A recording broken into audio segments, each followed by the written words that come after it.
Yeah. Hey, what's up, everybody? Welcome to episode 6 of the Three Brothers podcast. Episode 6. So, thanks for joining us, man. We got a good show today. Yes, we do. We have a hidden gem that is really, I was gonna say a local legend, but this guy's on the national. Oh, yeah.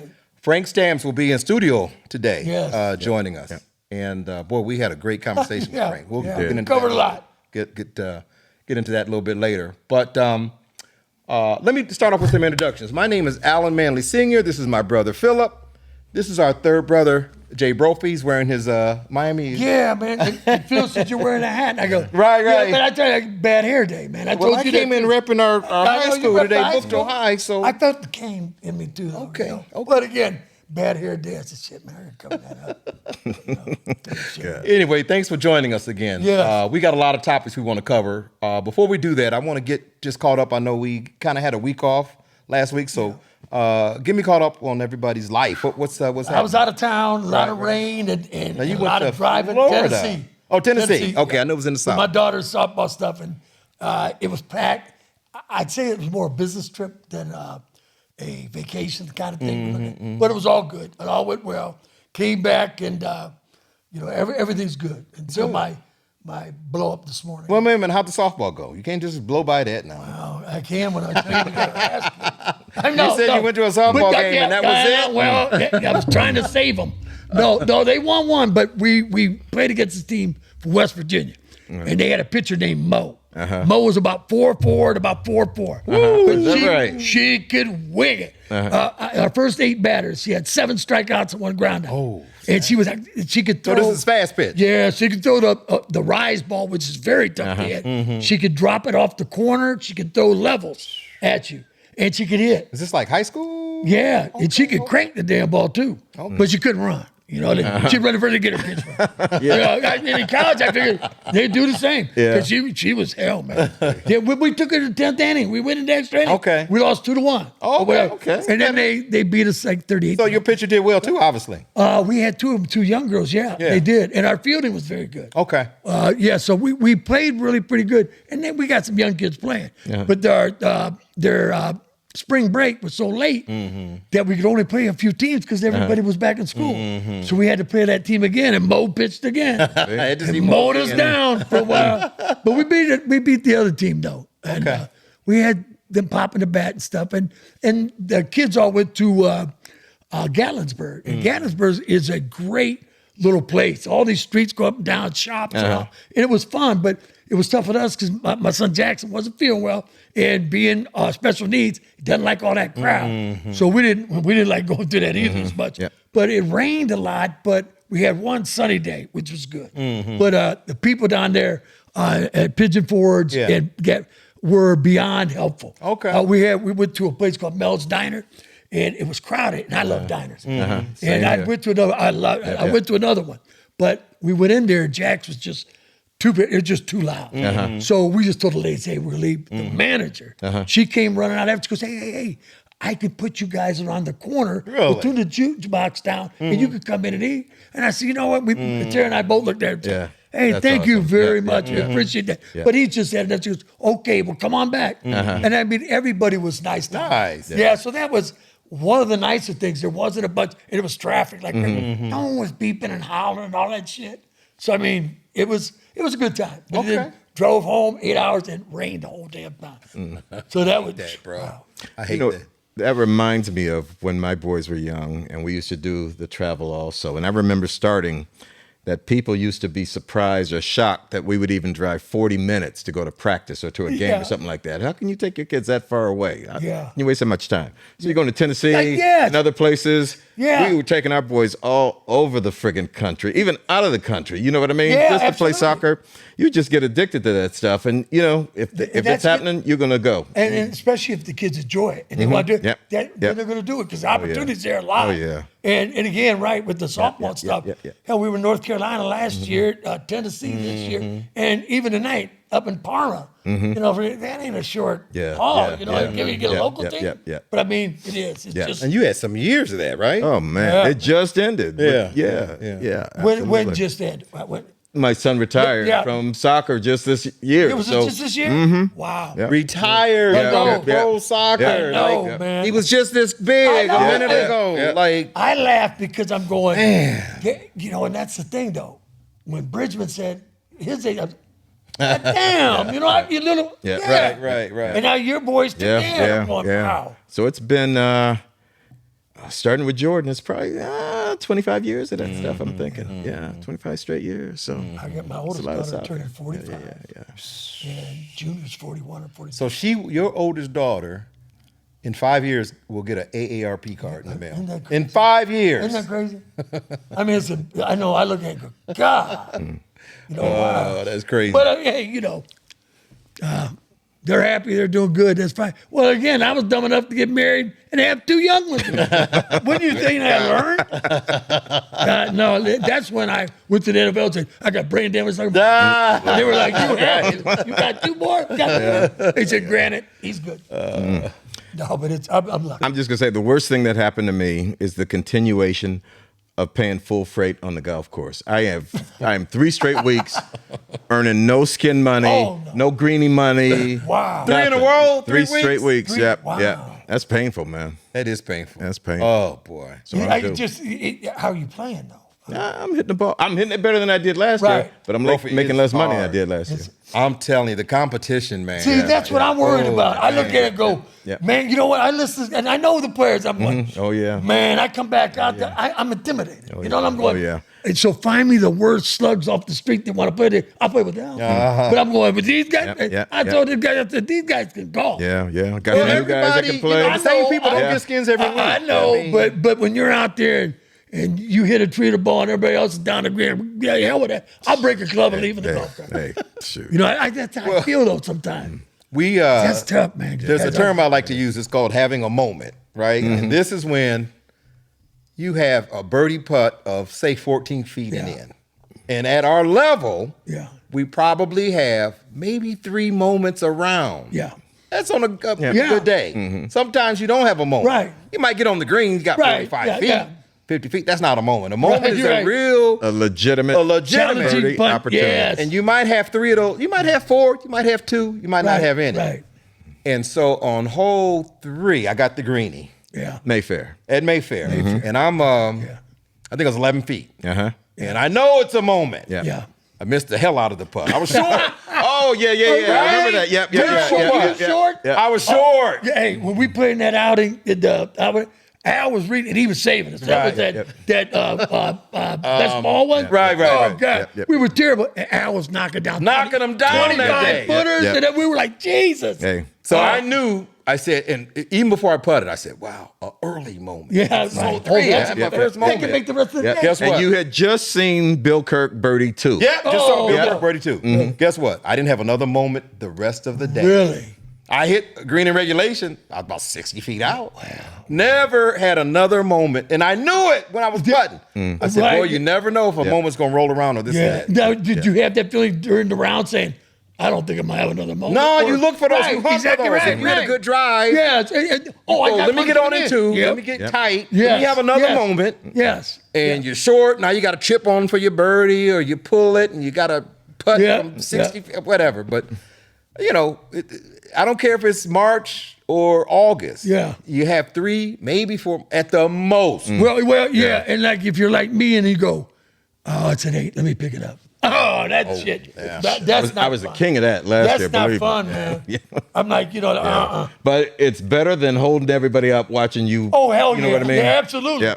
I ain't showing. I'm kicking the ball away. I didn't find I'm done. Oh, yeah. But AC played with us this week. Yeah, I did. That's awesome. Knocks the hell out of the ball. Oh, Did not score as well as he normally does. He said this was the first time he played all year. He didn't get any late winter, early spring. He didn't get any of that in. This is probably our 5th or 6th round. Yeah. So he hasn't literally hit since last week, and he shot, for his standards. Yeah, I was right. Low 80s, didn't he? Low 80s. He's low 80s. Yeah, I was gonna say he's mad. Austin's not happy with low 80s.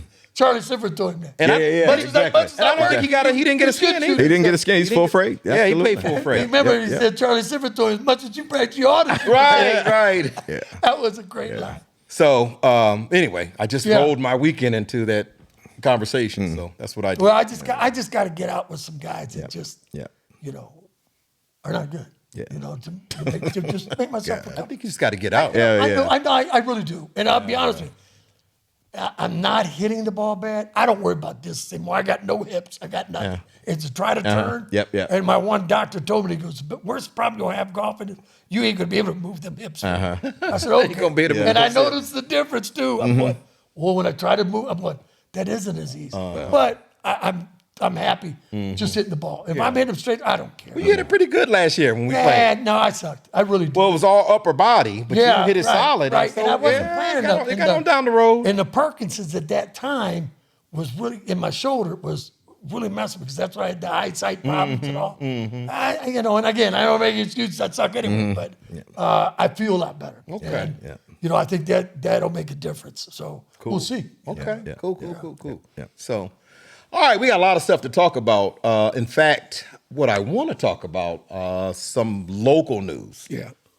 Involving the Akron school superintendent. I understand there was a resignation. Robinson finally resigned. I think this is last night or yesterday. Last night it came down late. It was like Mary Otley's is the new superintendent. Mary Otley and this said- is permanent, right? This is not interim. They made it perfect. She applied for the job with Robinson but didn't get it. Okay. Said she was a little disappointed, but she's got 34 years in. She says she stays late nights and work there. If she knew a vote or something was going on, she would have went down. Okay. She was in her office working, and the security guard got her. Is that right? Yeah, and she said usually when they come, you're gone. You know? So her thought was like, what's going on? Right. Then she went down and found it. Is that right? Yeah, and she accepted So the it. book on Robinson is closed. Yeah. No more He got there's his no money. lawsuits or anything. He No. got paid his severance or That's He got what a I said. where we severance, at with and that? severance typically means no lawsuit. So Okay. I'm sure he signed Yeah. some sort of Okay. non-disclosure agreement. That's how I Yeah. think. Yeah. Okay. Yeah. Yeah.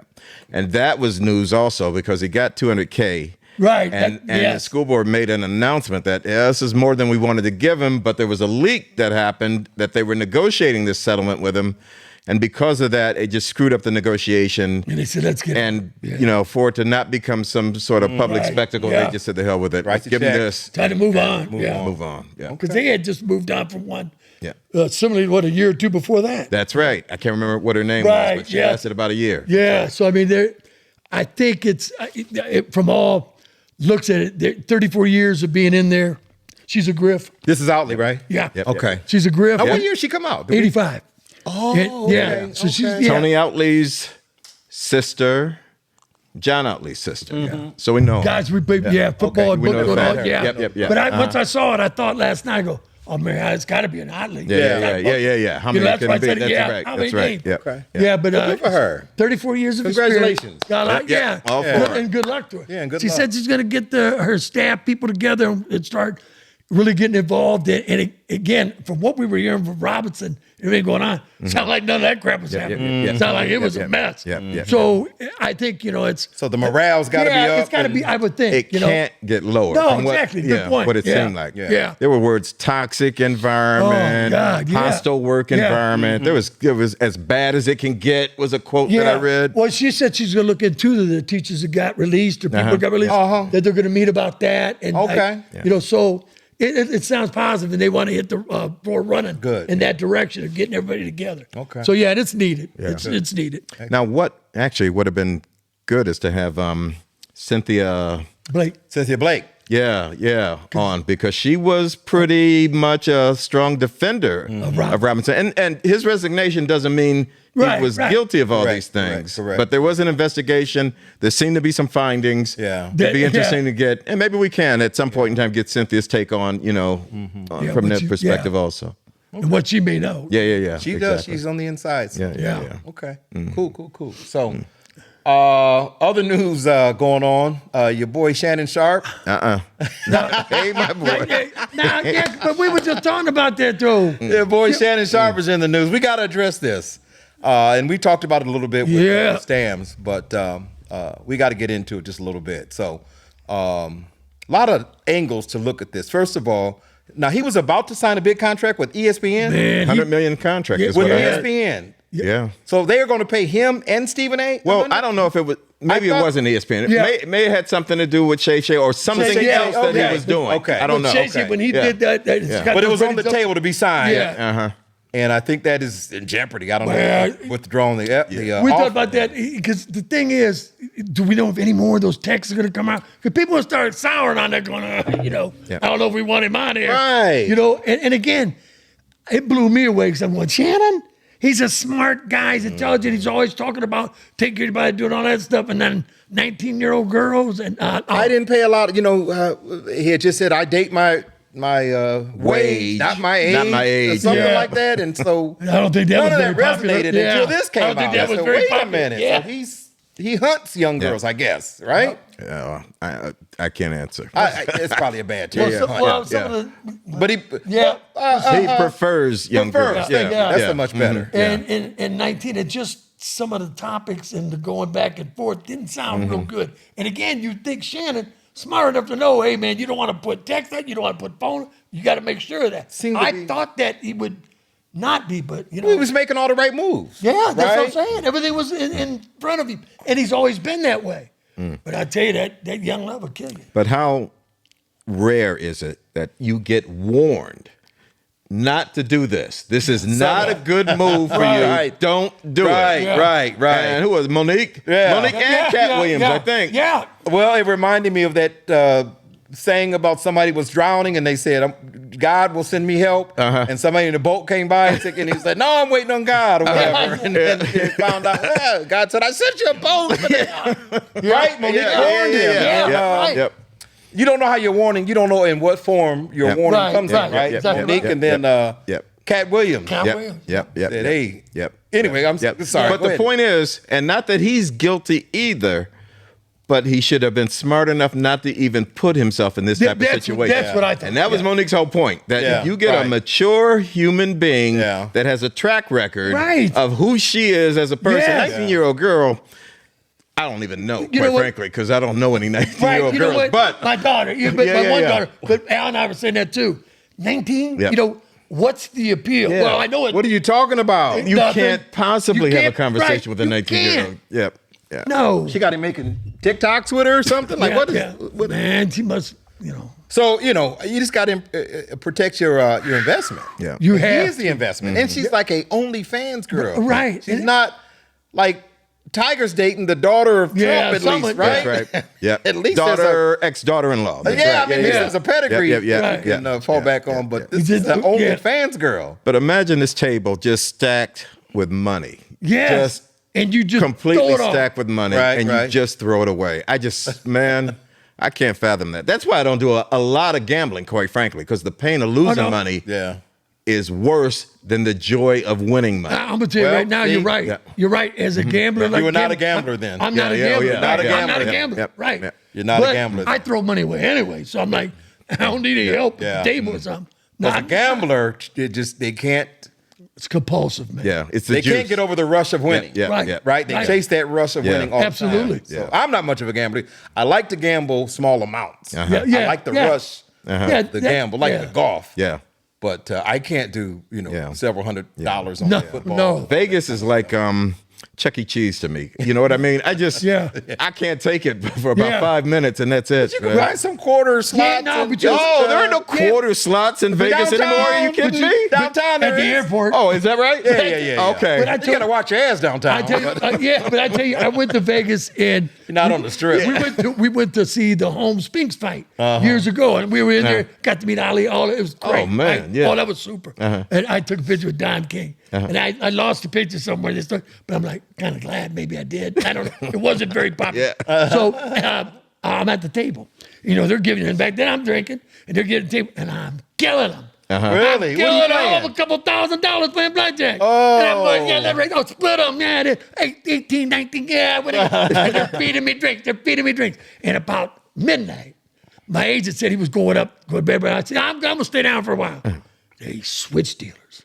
Oh. And once they switched dealers, that guy kicked my ass. I had 19, 20, 21. And And all of a sudden, I was down like $6. I'm like, what? $6. But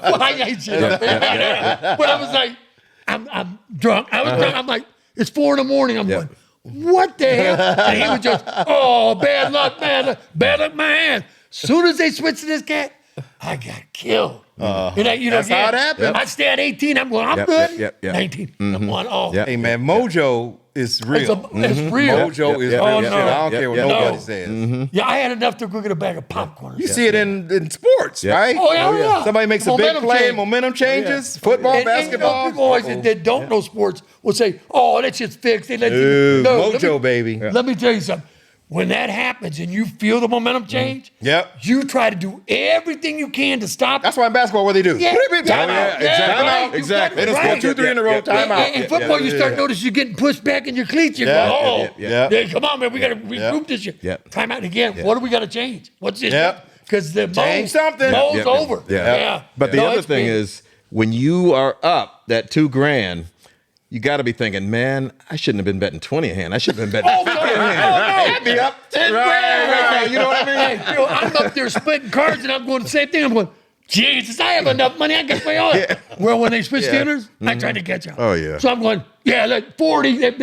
Yeah, let it ride. All right. And I'm telling you. I'll tell you, though, I'm that guy. If I'm up $400 or $500, I put 150 in and that will not see the light of day. I'm good with that. I was playing ball. I'm good. If I lose that 350, I'll take that 150 and cash out. I tell myself, I'm good with that. I got this money. Ain't nowhere. I go up to the room. Jeez, man. After I got done, I'd sobered up. About 4 in the morning, I got enough to get a check. The thing about blackjack is your plan affects other people's hands. Yeah. I don't like that. Oh, I mean, Well, you got to watch the table before you sit down. Yeah. Right. Because if you got somebody taking a hit, like if the dealer's showing, 14, right? Means he's got to take a hit because he's got to hit up to 17, right? I thought it was 15. No. I'm saying if a dealer has less than 17, he's got to take a hit. Okay. Right. So if he's showing 14, he's likely to bust. Right. So if your hand is more than 14 or whatever, you stick. Stand pat. So when you see people still taking hits, you don't want to sit next to them because they don't know what they're doing. Yeah. So you got to watch the board before whatever card they get could have been your card. Right, exactly. In a future game. You know what I mean? Right. And you know what was embarrassing about that? I had some old lady, probably 80 years old, and I'm like at 12. I'm hitting, right? She looked at me because I think I got a face card and bust. Right. Somebody goes, you took my card. Yeah. I was like, she was pissed. I was like, oh God, I almost. She was mad, and I was like, I've been playing for years. Yeah, oh God, I don't think she ever moved out of the chair. And she was like, you took my car. And I was like, I was looking around like, who did? Oh, me? Well, what'd you want me to do? He had 16, I had 12. I had it. Yeah, right. She was like, that was my car. How did we get from here from Shannon Sharpe anyway? I don't know. It's one of them. Well, he gambled and lost, so maybe that's what it was. He might have threw his fortune away too. Moving on, I want to also talk about, we just had the draft.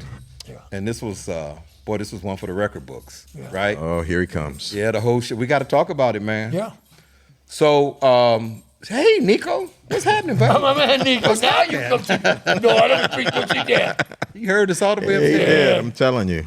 So, I guess first give me your take. We can talk about the Browns draft here in a minute, but I want to get into the Shedeur thing. Here's a guy that was projected to go not only first round, but potentially the second quarterback taken in the draft. Yeah. I don't know how many quarterbacks went ahead of him, but this guy went in the 5th round. Yeah. And it looked like collusion, right? Yeah.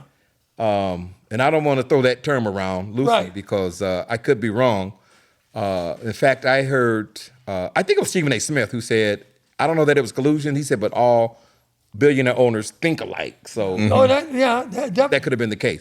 Give me your take on that, Well, Joe. my big thing is, though, with the Browns taking him, the biggest problem I had was you took Dylan Gabriel. Yeah. And then that was a wasted draft pick. Right. Their first draft, when they move back, I have no problem. They have to build. Let me ask you this real quick. I don't want to interrupt, but when they took Dylan Gabriel, at that point, they had to think that we're done with quarterbacks. Right. Like there was no way they'd go, hey, if Shedeur's there next round or the next 2 rounds, we will take him, right? Right. But Dylan Shedeur grade is so much higher than Dylan. Right. And all that Dylan Gabriel wasn't brought up in any of the conversations that of being a top guy. So you think the owner got involved? He's a 5'11" lefty that wants to play in warm weather. Right. It's like a poor man's Baker Mayfield, that you patch on a Josh Allen. So was this an owner pick? I'm going to tell you right now, You let the big quarterback from St. V go to Pittsburgh, who's 6'4", 6'5", 230. Now, I don't care what they say about me bad. I would take that in a heartbeat. All right, in cold weather on the lake, and you got a 5'11" kid that's going to run around there. I just don't see him working. Yeah. That's why he wasn't picked so high.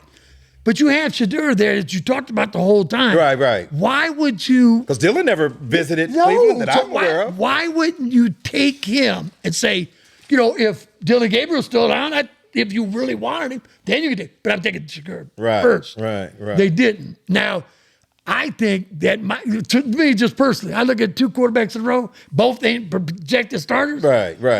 But what sells tickets? Deion and his son. And you Haslam, he's a billionaire, man. Them guys aren't football people. They passed on him 4 times, knowing that it's Deion and his son, and they sell tickets. So I don't. Again, you mentioned the applause was kind of quiet. Oh. Well, you know what? Jimmy Haslam's thinking this. I want that stadium. If I can get Shakur and we make something really happen, and I get Deion around, that sells tickets. That's a moneymaker. I really think that. But Profi, they had 4. So what finally prompted him to go? You know what? Let's get Shedeur. In the 5th grade, when they passed on him. Because they don't know football. I'm going to tell you, most of those owners don't know football. They have to rely on it. They know popularity. Because the thought that you said about selling tickets and Deion, which is correct. He's a celebrity. Yeah. People will buy the garb, the jerseys, and the tickets. All that was true when they had a first round pick. Yeah. They had 2 picks in the second round. Yeah. When did they get the running back from Ohio State? They were smart because they addressed. Like the teams I look at are Pittsburgh, Baltimore, them. They draft well. Yeah. They draft guys that you may not have heard of, but they fit their program. Pittsburgh got that defensive tackle out of Iowa, 6'6", 300-some pounds. Yes, because they want to stop the run. And they got the kid on the end already. And they get, every year, they'll draft 2 offensive linemen or something. You go, who's that guy? And they play for 10 years. 12 years later. Yeah, exactly. He's still there. That is good drafting. Teams do that, yeah. Right? Philly's doing that right now. New England did it for years. They would get guys out of Bowling Green. They would only last up front for 2 years, but that's all they wanted. And they got that. Cleveland is always trying to make the big statement, and let's face it. They have to. Right, but how many have they lost? So it shows you they haven't. This, I thought, by grabbing Mason, the kid up front, is because in breaking up a couple of later, tackle? Take the tackle and the linebacker because strong up the middle. Because you can get all the sacks you want, but if you can't stop the run, they ain't gonna worry about Myles Garrett. Let him rush upfield because we're running down the field, running clock out. Well, you bring Mason as a strong push up front, and he's a stud. He's supposed to be one of the better ones. That can get a pass rush up the middle too. Okay. But stop that run and you get a big linebacker who's athletic, 6'2", 240 something. The kid from UCLA? Yeah. You go along with J.O.K. All right, now if you strengthen that, now to me, I'd always look at the safety net because I want a guy back there that can come up and make plays and make stuff happen. They've got corners, they've got that. So if you can build on that and keep the run down, gives you a chance. You even look at Flacco. Flacco moved the ball. Yeah, he does. Flacco scored. He made 2 interceptions, but goddamn it, he showed them they had an offense. Yeah.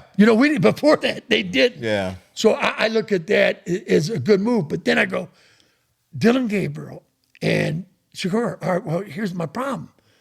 Both of them may not be starters, and one's getting cut. Yeah. They can't keep both. You're going to keep 3 quarterbacks. You'll keep Pickett, Flacco for sure. And Shakur, I'm going to tell you right now, Dylan might be on the practice squad, something like that. Watson ain't going to play again. And that's the way Watson's not going to play. Let's be honest. I think they'll keep Pickett. Yeah, I think Pickett's they will. got his 4th year. And he was a first-round guy. You can't keep Shedeur in the... No. What do you think, Phil? Well, I can't imagine Dylan, if he were to go to the practice squad, he'd have to be waived first, wouldn't he? They can't As a draft pick. Yeah. So, correct. So he was a 3rd-round pick? Is that right? 4th round. 4th round. Okay. The round before. It was bizarre. I just wonder if another team would want to add him to their quarterback. They will definitely look at that. I mean? Again, that's why you will see, like at OTAs or in the first scrimmages, him getting a look because they're saying he's on the block. Yeah. All right, because we were talking about that, like reps and who gets what. Right. No, I totally disagree. Because I tell you, when you go to meetings and you go to OTAs, they know who can throw the ball. They know who's grasping the game. They know that. Yeah. And they're looking at that going, no, that's secure. That's his job. Hey, I'm telling you. Just to bring up what I was saying. Yeah. The OTAs are going to be in May. I don't know when they come up with their first quote unquote depth chart. Right. But Dillon Gabriel has to be listed ahead of Shador just by being drafted ahead of him. You know, right? You can't just lay it out and go out. Yep. Don't put Shador ahead of him. That's disrespectful, right? Well, I'm going to tell you right So now. does that impact the amount of reps that a Shador gets? Now he's 4. Well, let's say Watson's gone. They have 5 quarterbacks, but Watson's not going to play. So you got Flacco, you got Pickens, you got Gabriel, and you got Shador in that order. And they'll split their reps for first, but they're going to know, and they are. And, you know, we talk about that. Look at the defensive end that's playing with the Giants, all right? He came out of Oregon, got a lot of Carter. The older guy. Right. And see, he got a lot of pub, and I think he thinks he's safe. Now, I'm telling you he's not. Because they draft Carter, and they got a free agent on the other side. He's big money. You might see him go for the season. He may get some reps in the games. I'm telling you, that not for long stuff is real. Yeah. And they got to start looking at that. So I think they're going to look at, listen, just because I drafted him 3rd, if he ain't going to be like, what about the other dude? You ain't playing. Bye. And they'll kick him down, reps at the end. And they know from practice and what they're doing, what they really think. And the meeting room, everything's important. So you don't have the luxury. You have some time, but you don't have the luxury to say, well, he deserves the reps and we'll wait up. No.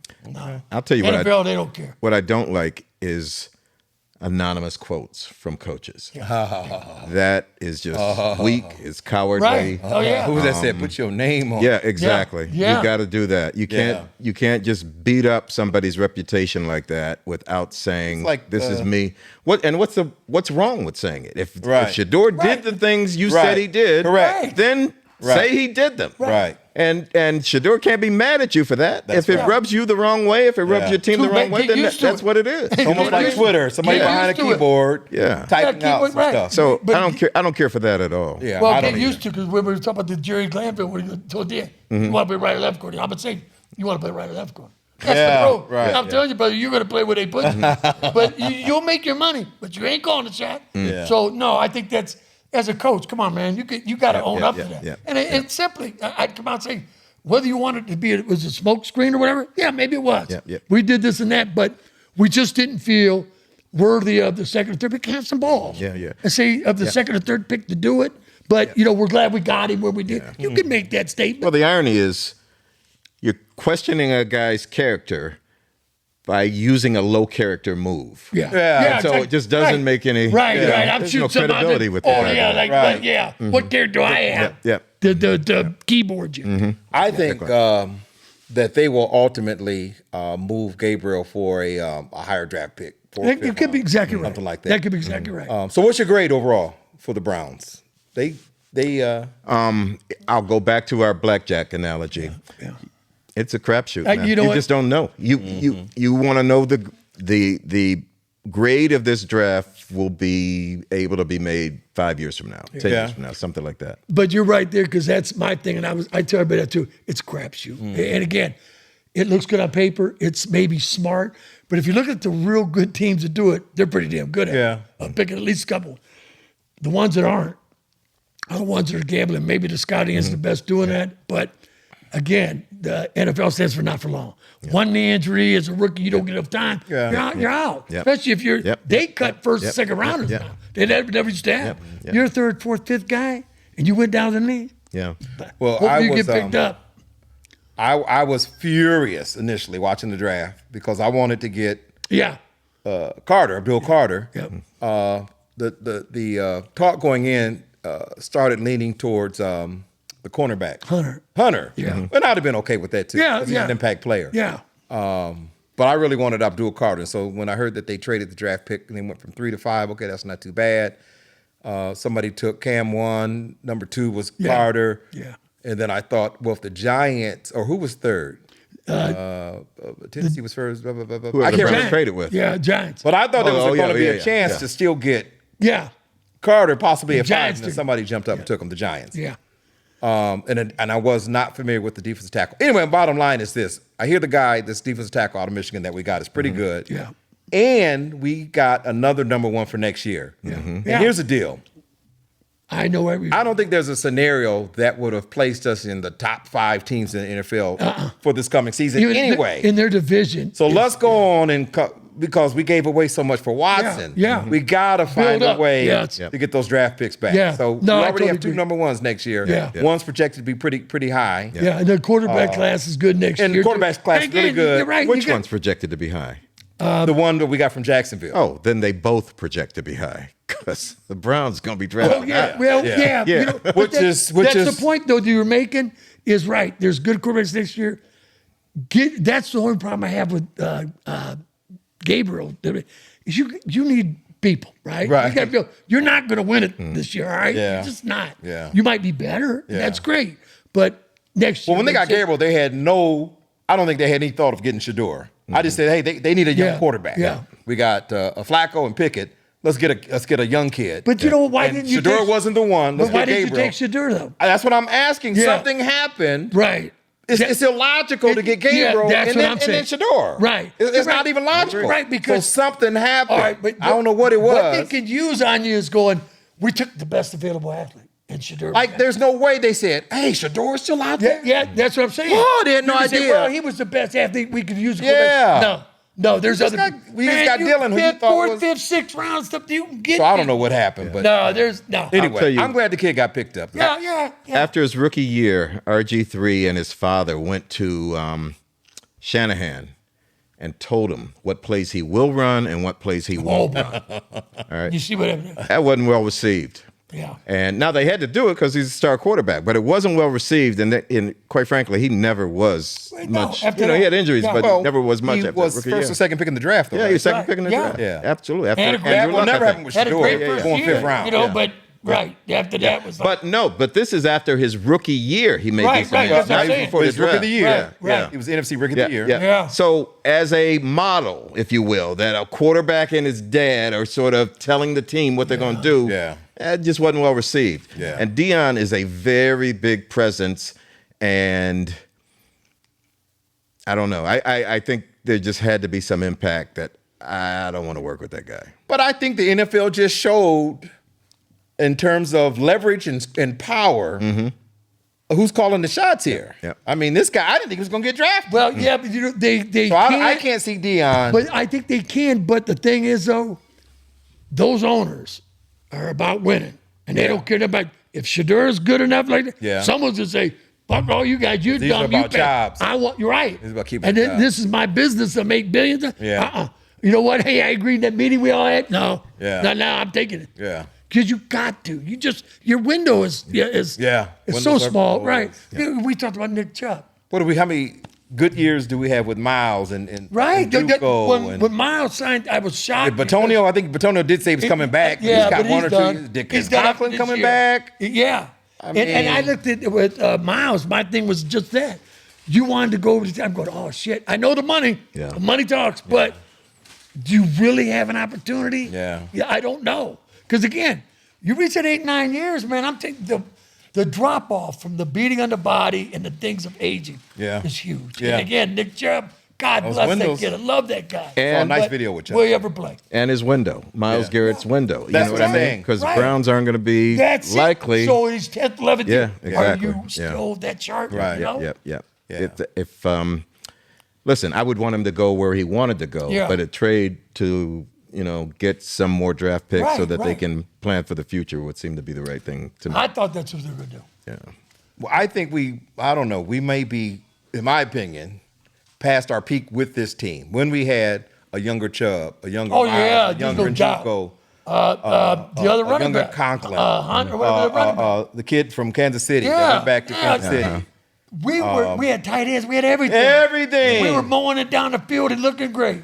So it took 1 year for that Yeah. to happen, though, because it playoff That the was year before that. the Mayfield Baker years. Yeah. Okay. Right? But Flacco took him to the playoffs 2 years Yeah, ago. but Yeah. I think that the thought was we'll only get so far with Baker. Right. Like we're loaded. Yeah. Yeah. And Baker was, he was young, but he was making Yeah. some mistakes. Yeah. Yeah. That was He played injured and had a bad year. Yeah. That year And they he, let him- Yeah. he wanted to play Yep, too, yep, which yep, was bad yep, because it only yep. made it worse. Yeah. And there were a lot of anonymous sources that said he wasn't a great locker room influence no. also. And I the success he had at Tampa, which wasn't surprising. Yep. No. But I think Tampa, I think only you're got seeing the 11. best of Baker. In other words, they're going to win 8 games, Yep. 9 games, 10 games. They'll Yeah. probably make their playoffs the first round. Yep. That's probably his ceiling, I think. Right. Well, unless they And have so a great defense or something. Your they point win. is what? I was not mad at Cleveland for getting rid of Baker. I think that we had a team that just needed a better quarterback to get to the next that level. time. I knew we could get to the playoffs with Baker, Right, but could you imagine? but I don't know that we could win a Super Bowl with Baker. Could you imagine? I if think they there was had- a ceiling. If they had Josh Allen at quarterback instead of Baker. Oh, They had that- man, absolutely. So there's bad, there's good, there's better than good, there's great.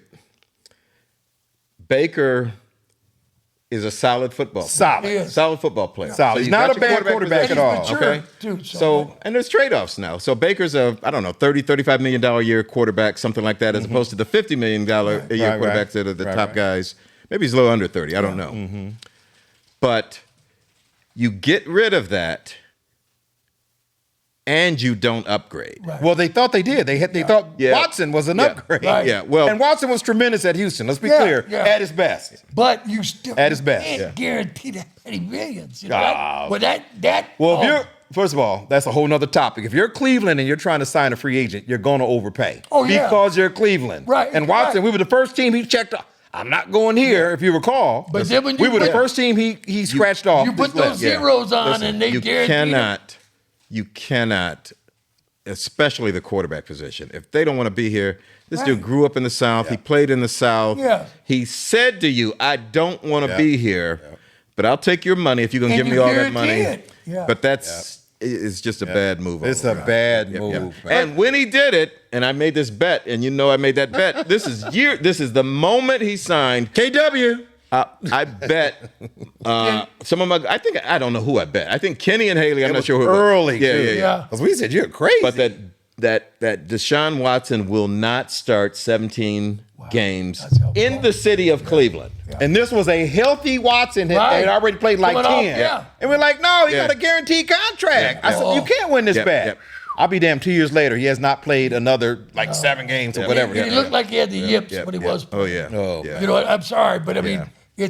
it was terrible, but that was a bad move. Yeah, right? yeah. But this organization is notorious for bad moves. Yeah. Yeah. You don't have 48 quarterbacks in 10 years.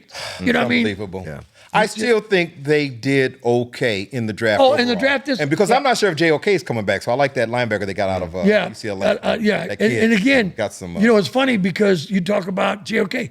He doesn't have the best size. He's Yeah. quick and Oh, can hit I and can love cover him. JOK. I like him. I like him too.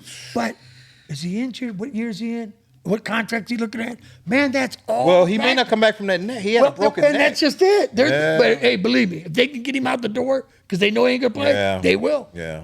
It's just dog eat dog with them. Yeah, yeah. You know, It's a brutal business. Bro. It is. Just a brutal business.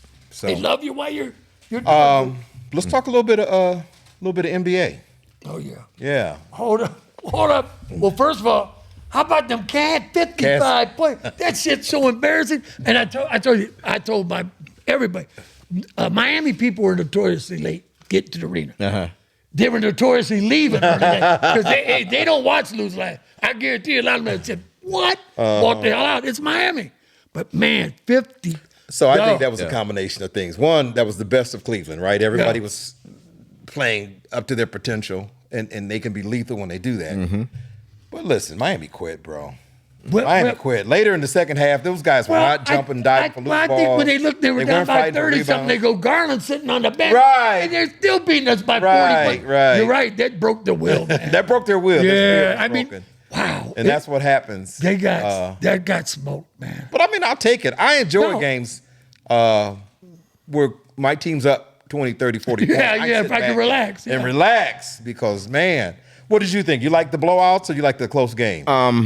Well, I prefer a close game, generally speaking. Yeah. The team I'm watching, and quite frankly, that was just too much. The game was over Oh my God. when it was 70 to 25. I think it was So that's 40-something first at half. half. Yeah, So the that game was was like- over then. Yeah. Yeah. Well, And now so- you remember the Cavs were down big to Boston like that early. Yeah, Right? I I told you I didn't get comfortable until we hit 40 something. Yeah. But go ahead. Yeah, this NBA, I like the way the Cavs play basketball. Yes. Yep. So I do like that, and it's not star driven. Right. Share the basketball. Everybody plays defense and offense. Yep. They're young. Yeah. Yes, sir. You know, they Good are, point. Everybody plays Yes. defense and offense. and they're on that team. surprisingly physical for a team that Yeah. is Oh, kind he's been of notoriously thin. not. You know what I mean? And they've Yeah. been So- notoriously been not. Yeah. So I'm happy with that team. I want them to win. I'd rather them win a blowout than lose a thriller. Yeah, You know what I mean? absolutely. Yeah. Well, you know, the thing is, too, is Indiana, all right, is a good team. Good team. They remind me a lot of Cleveland. But if the Cavs are playing the way they're playing with their depth, and I know Indiana might have depth, but not our depth. Not our depth. No. And The only one that has our depth is Boston. Yeah, and that's what I was going to say. Yeah. I see us taking Indiana out. I see Boston being there. My big thing with Boston is, God, we've got such depth that's playing well that we can match. And Boston has those games where they shoot 68 threes and they're Right. just off. Yeah. We don't have to do that. Yeah, You know? right. And I just think we match up so well. God, I wouldn't mind seeing a couple of Celtics sprain ankles. Well, I've been watching the Detroit, Yeah. which is a great It is physical. That's been good. Yep, Yeah. And you know, I don't like the Knicks. I shouldn't say don't like them. My buddies are Don't fear 'em. huge. Listen, the year we played them in Brunson, Oh my God. that just bothered me. What Brunson did to us, how physical they They beat were. us up. They beat us and beat us up. I told AC that, and I tell you what, Jared Allen came back, and I tell you, Jared Allen was a beast. He realized before anybody, I think, I got to get in the weight room. Yeah. Because they did. They got That just stayed with me. So I don't want Oh, to see. yeah. I don't want to see New York. But I'm getting ahead of myself because Boston has to play the winner of the New York. Right, yeah. Yeah. And I thought, man, You'd rather see New York I'd than kind Boston. of rather see New York Oh, yeah. play Boston than Detroit because of the physicality. Yeah, Right, yeah. right. But I think Detroit might be a little deeper, a little younger. Yeah. I know Brunson's has rolled his ankle, and there's some Big boys been injuries sick, on yep. New York that I would hate to see Boston don't have, win in 4 or 5 games. I think New York is 0 for Boston and Cleveland for the season. Isn't that something? They So, don't. Well, yeah. you lost DiVincenzo, and again, bringing over Towns was good. Yeah. But they don't have good depth. But Towns doesn't. He's a big guy that doesn't play big. But you know what? He's scored and rebounded much better than he did. But so I'm impressed that he's played better. Yeah. Because he's had a good year. But Bridges, all them guys, they have the 6 guys, but they don't have a bench. Yeah. They play those guys a lot of minutes. Oh, New York. Yes. Yeah, that's what They we don't got have into the depth, Detroit's yeah. a little deeper. Yes. I think. Yes. Great series though, and I, given the choice of who I'd rather see Cleveland play, assuming we get past Indiana, it would be Detroit. Oh, is that right? Yeah. I like to see him play Yeah. the Yeah, because that Harlem New York, Globetrotters. man, that is just. I don't. I hate Boston. I just do. All right. And if they come in, man, I'm telling you, I want to see us take. We take them out. I don't think anybody except Boston or OKC. OKC or Cleveland has a chance to win the Yeah. championship. Nobody else. I'm has gonna a tell you, chance. right, I agree. I agree. I like the Clippers.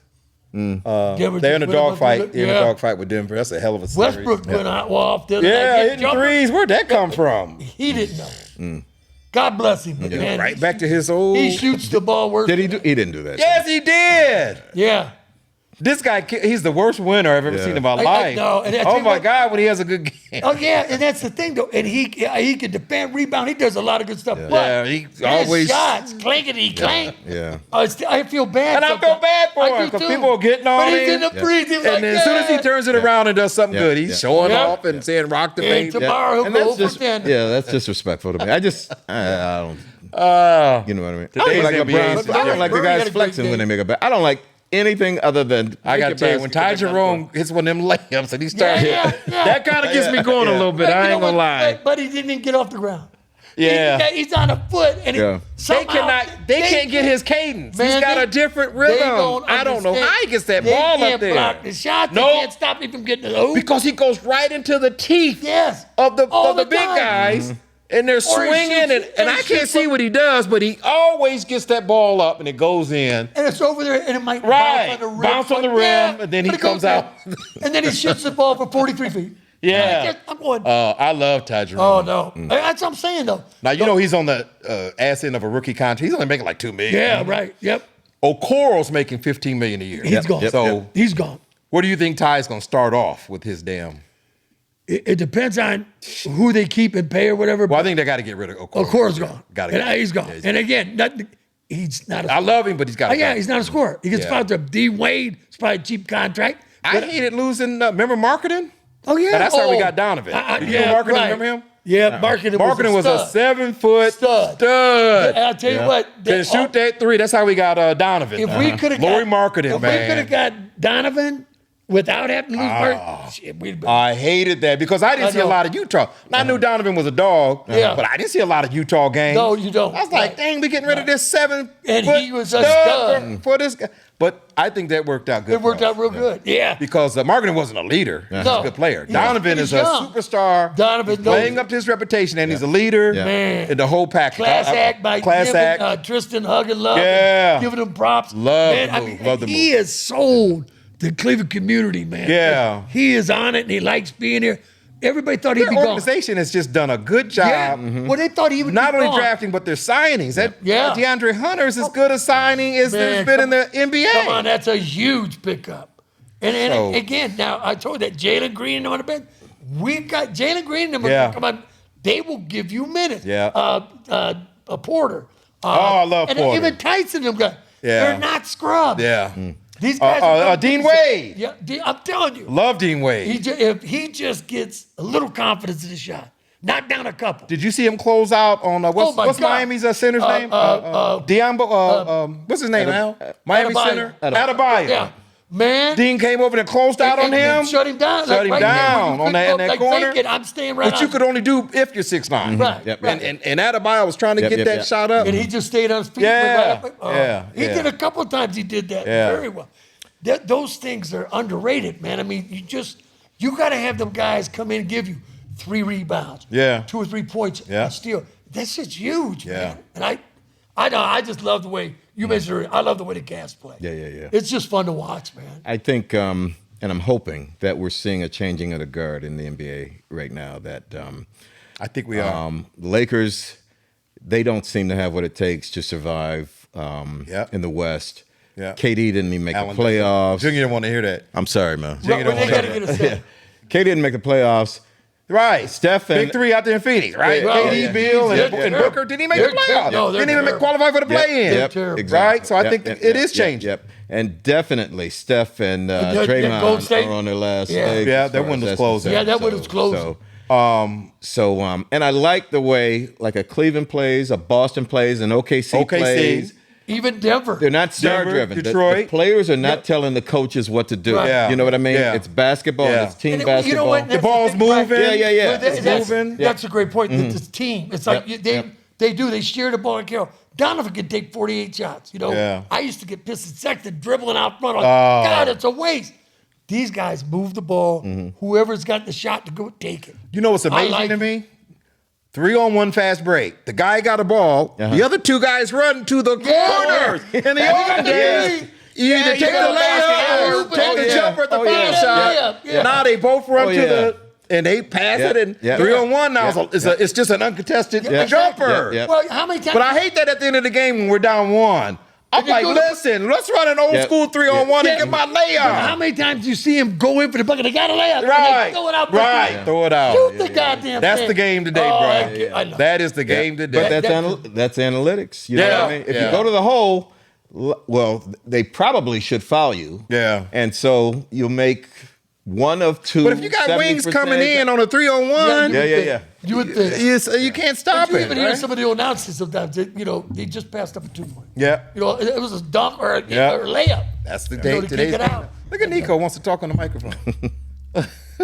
Nico's a kid. Yeah. So I brought the NBA up for a couple reasons. One, I Yeah. wanted to obviously talk about the Cavs and the great blowout there. But talking about Indiana, what's up with Halliburton's dad, bro? You know what? And here, I like Shaq. I always liked Shaq. And Shaq was saying that no. Shaq that sounded like a damn fool, didn't he? Did you hear him, Shaq? He sounded like, he was like, Giannis was crying too much. People get in your face. You got to be handed. You're a professional. Do you know what happened, first of all? I know that there was a confrontation between. So let me tell you what happened give before, scenario. because we'll give context to this. Yeah. So, and I want to start from the beginning. Halliburton was voted by his peers as the most overrated player in the league. So he's playing with a chip on his shoulder. Yada, yada, yada. They're down 7 points with 40 seconds left in the game. Halliburton, who forced overtime, dominated in overtime. This down 7 with 7 seconds left. He scored 8 points in a row or something like that. But he won the game for him. Yeah. In the last play, they were down by 1. They called a timeout. Indiana was down 1. They called a play where what's the forward from Toronto? The Siakam. Siakam. So Giannis was guarding Siakam. And so they called a play where Siakam set a pick on Halliburton's guy, forcing Giannis to guard Halliburton. Right. So this is by design. And Giannis is one of the best defenders in the league. Right. And Halliburton took him to the hole. Is that right? Scored on him. So now they go up 1 with 1 second left. And Milwaukee inbounds and just heaves it. So Game over. Game over. So Halliburton's fired up, right? He got to be saying now who, and I think he texts. What did he text? I can't remember. This the dad or the? This is the son. The son. Who's a nice guy. Classic. Right. Never been in any trouble. Right. What did he text Hal? He said, overrate that or something like that. Appropriate. Appropriate. Well, his father, and they're in Indiana. And so not only did they win the game, they win the series. Right. So Milwaukee's going home for the year. So Halliburton's father comes on the court with a picture of Halliburton and goes up to Giannis at the foul line, right about the and is talking shit to him. Are you kidding me? So Giannis don't even know who he is. Who's this fucking old man? So they go head to head, like they're bumping heads together. And Giannis is way taller than him. And so you can't hear what's being said. But they got to be separated and all this kind of stuff. And so, later on, there's a post-game press conference, and Giannis says, "Hey, listen, it's just classless." Right. When he said, "I wish them well." Right. They won the game. He said, "I don't know all that. I am not in all that." He said, "It's disrespectful." The guy cussing me out and talking all this crap. And Halliburton said, "Hey, I told my father you shouldn't have done that. Like that's disrespectful, whatever." So he did the right thing. So. That brings me to now. Right. So now that's what happened. Okay. So I'm sorry. No. Well, but what was the killer with that is they go back to the table. Barkley and Smith, they're pissed. Right. That's weird. That's classless. He should be out in the court. And Shaq. We're talking about the dad. Yeah. And Shaq, who I love, goes, that happens all the time. They don't run. Giannis got to be bigger than that. Wasn't wrong. No, is that right? Giannis got to be bigger than that. He's been a baby. And Barkley and Kenny was screaming at Shaq. Watch your goddamn mind. Because if they'd have done that to Shaq back then, he'd have killed the guy. And he's going, 19 years, I never had that. That happened. And he sounded like a damn fool. They did that to me all the time. And everybody going, no, they didn't. And then he said, Giannis shouldn't have said something to him.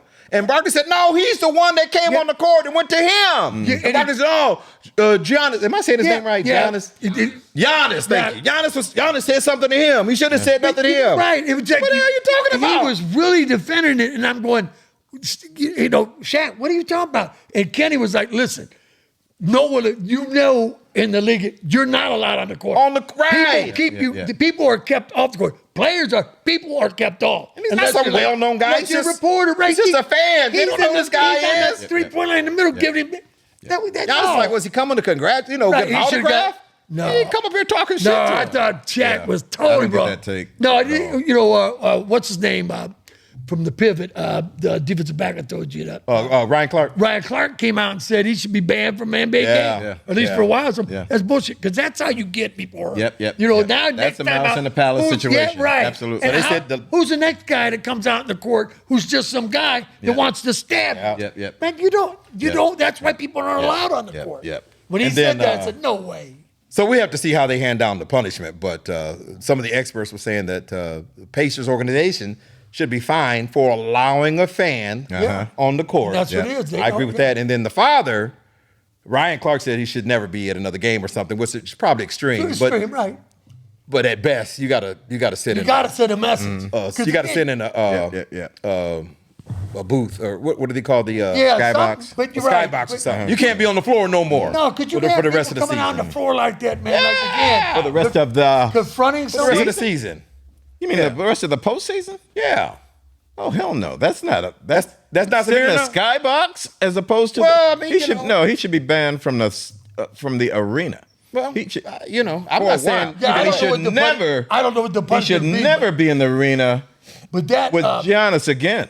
that's a good one, Brisbane. Yeah, listen, I got no pushback on You that. know, we're talking about basketball doing that. Now, how about the fine levied to the Atlanta Falcons? They had to come down because they what was it? 200,000 to the team and 100,000, whatever it was. 250,000, I think. Junior- Is it? Yeah, I And think 100,000 to the coach at DC. Yeah, right? yeah. For that happening. Cost his dad I would be beating that $100,000. kid. He's 21. Yep. You know, he's what a is this? grown ass man. What is that? It's not Jack. It's Maker's Mark, I think. not Maker's Mark. Yeah, it was. No, it's not. Didn't you say you would like Maker's Mark a lot better? Nope, I fixed it. Boy, here goes the podcast right down the It's, drain. yeah. Yeah, it's Maker's Mark. Hey, Yeah, whatever it is. Whatever. Yeah. I didn't think that'd be an issue. Yeah. No, it's right there, Al. Oh, It's Jim Beam. He found it. Look up to your left. It's Up on the top. shelf. It's on the shelf. There we go. Hurry up, Junior. We can't do the show on the room. Now, what was I saying? Yeah. I don't know. No, but the Yeah, so Atlanta. Yeah. Now, that's the thing that kills me. If I'm the dad, and here's what I think. You know what he's talking about, right? The break. yeah. His son is 21, right? His dad played pro football. Did his son ever play? Because to me, that's jealousy. Uh-huh. Dion, I don't think the son ever played. Dion, The one that did the is prank. his son, right? Yeah. Dion and his son are going to pros. All right. Yeah. His dad played the pros. I'm not shit. Well, I'm 21 and Dion, Shakira's 21. I'll fix. I'm gonna pull that shit. Man, I that think is- that is just that But- petty of a move. He called Saquon also. Did he? Yeah, he did. What do you mean? The same day? Saquon got a prank call also. Oh my God. So what did they say to Saquon? I didn't read the You been article. I traded just saw or the some headline. It's this dude. I I'm don't telling know you, the what kid. Wait, but this guy's 21 though. That sounds like an 8-year-old. I know. I thought Yeah. that's what it was. A kid. Guy's That was- 21? 21. That's a grown ass man. You getting his ass kicked. I mean, that. What's amazing is that he was found out. That's just Yeah. Yeah. You know what? But you go into Well, your dad's the guy, computer. the defensive coach's number Yeah. came up in their phone. Yeah. I guess his name came up. Thanks. So he called from his home. Yeah, no, he landline? got it off. He got it off the computer at work because you have all them. They had the guy No, they had identified by the Shador's number. draft Right. phone number to call, and the kid saw it on his dad's laptop or Yes, on his something like that. Right. Yeah. Yes. So the kid made the call from what? I guess is my question. Correct. That I don't know. Yeah.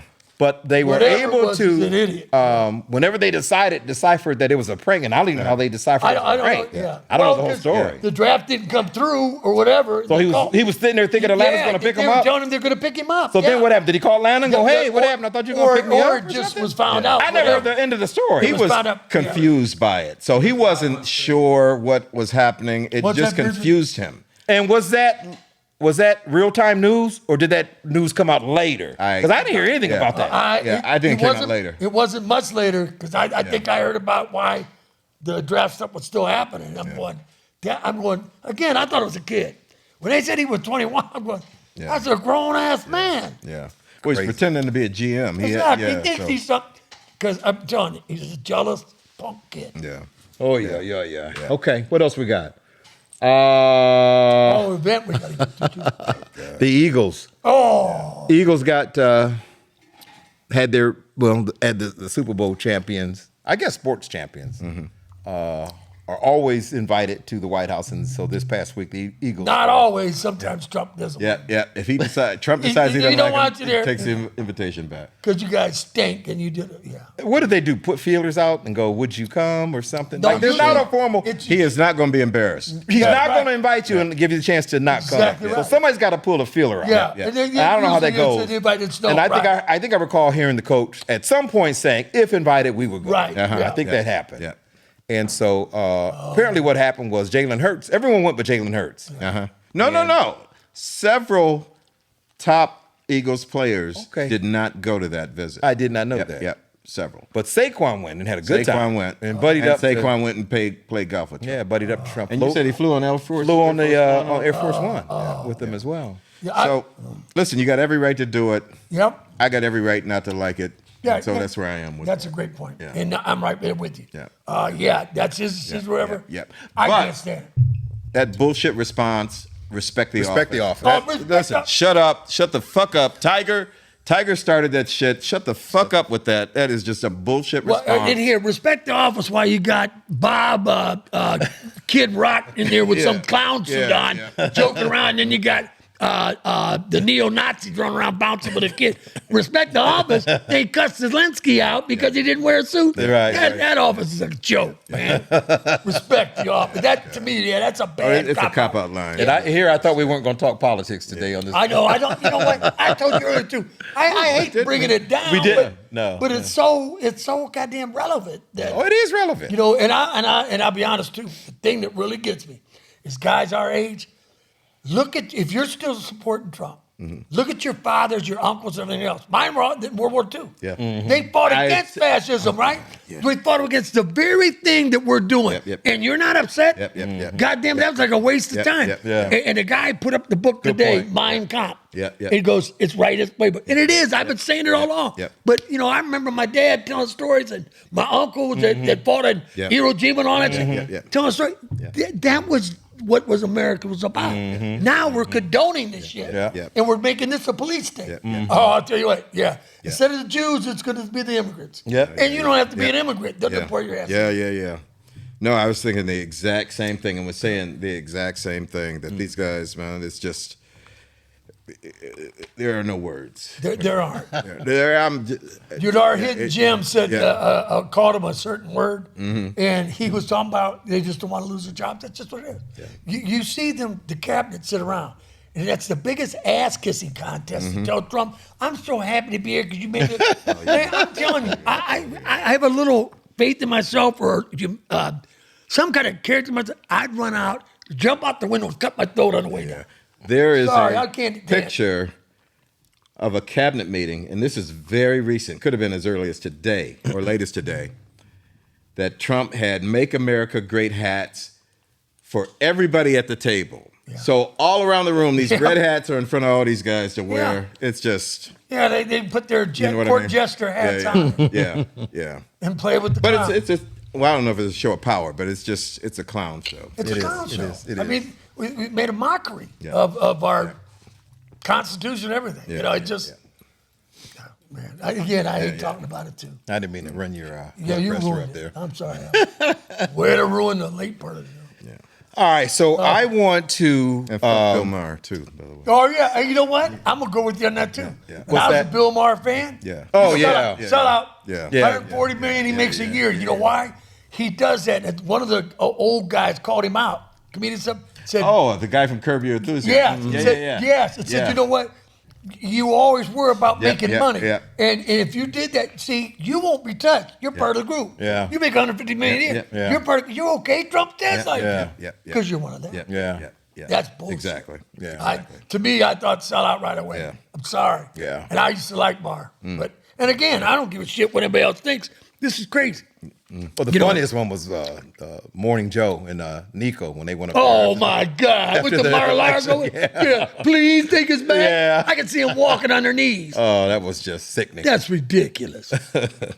I'm sorry, man, but this, know what happened if in you that can watch this shit, Yeah. Auntie, and what he does say, and still, you know what? When he goes to tell you to run off the cliff with the rest of the sheep, Yep. please go do it. Yep. Please go do it. Because good God, man, this is a joke. Okay. All right, I want to get to. Yeah, before you ruin wrestling. All right, right. I'm going to start drinking again. You didn't do much for sponsorships right there. Yeah. Let me just preview our Hidden Gem. I got one more topic I want to talk about, or just really an announcement about the Black Page event. But before I say that, I want to just preview the Hidden Gem. Frank Stams will be joining us in studio. And boy, how long was Frank here? About an hour and a half? Shit. Yeah. You've been here Holy about- cow. here Great for 2 conversation. hours. You do not want to miss Frank Stams, Councilman Frank Stams. Frank was off the chains, buddy. Yeah. I'm telling you. What a conversation. Oh, yeah. And he So- said he would stay later. Yeah, I'll hang out. We told Frank half an hour of his time, Oh, and we did a little bit over an hour. Yeah. So Had to make him take a sandwich home. Yeah, And he yeah. said, I put it in my pocket. I don't need it. You do not want to He's a miss Hidden class. Gem this week. Frank Yeah. Stams was unbelievable. Just as funny. Insightful, too. yeah. But funny. Funny as hell. Holy. Yeah, we got so, to tell some Frank, if you're watching this on tape, thank you. Yeah, he will. But And we will delete the things you told us to. Yeah. There were quite a Yeah, bit. yeah. We got to do some editing Yeah, on that. he texted me when he left here, man. Said what a great time he had. I told him. Is that right? We had a ball. Oh, that's good. I told He him. really let his hair down, though. Yeah. So we enjoy Frank. Frank's funny as hell. But there is an event that I wanted to mention before we sign off, and it is the Black Page event. Black Page in Summit Magazine, owned by a good friend of mine, Bob Lanier. He has been having these business connection type events for at least 11 years. This one is coming up June 18th. It's the 11th annual Greater Summit Matchmaker Expo. Bob, what he does, just to summarize, is he is a business connector, right? Let me give you just an example. And it's more on a corporate level. But let's just say I had a business with a large lawn. Mm-hmm. You own the business that cuts lawns. Right. And you own the business that manufactures lawnmowers. Mm-hmm. Bob would get us all connected because there was a common interest in what we do. Yeah. So he does that on a corporate level for small businesses, for nonprofits. I hope that makes sense. But Yeah, announce it again, too, for the fans, because I'm telling you, if you are in the community, and absolutely, we're talking about the community, man. Yeah. We all got to stick Yeah. together with Yeah. some small businesses, Yeah. with all the stuff that's going on. Listen. These connections are important. there will be so many businesses. In fact, Bob says typically Right. the turnout is somewhere between 300 and 500 small businesses, corporations, nonprofit organizations. Right. There's just so much going on. There is a free registration. Do I have the? I do. Can't remember not. what it is. Yeah. Where is the Oh, it's on my phone. webpage? Yeah, yeah. We'll add it. Yeah. All right, Okay. Brisbane, where did take control? Thank you. Black Page event is called the 11th Annual Greater Summit Matchmaker Expo. It is June the 18th, which I think is like a weekday. It's from 8:30 in the morning to 1:30 in the afternoon. It's at the Quaker Station, which is 135 Broadway Street, downtown Akron. Again, it typically draws between 300 and 500 small businesses or Corporations. Nonprofits. You're going to meet someone that can either assist you in your business, someone maybe you can help. We're going to be there, Three Brothers absolutely. Podcast. Yep. We're going to be speaking to businesses, just asking them to state what it is they do, who they are, where they're located.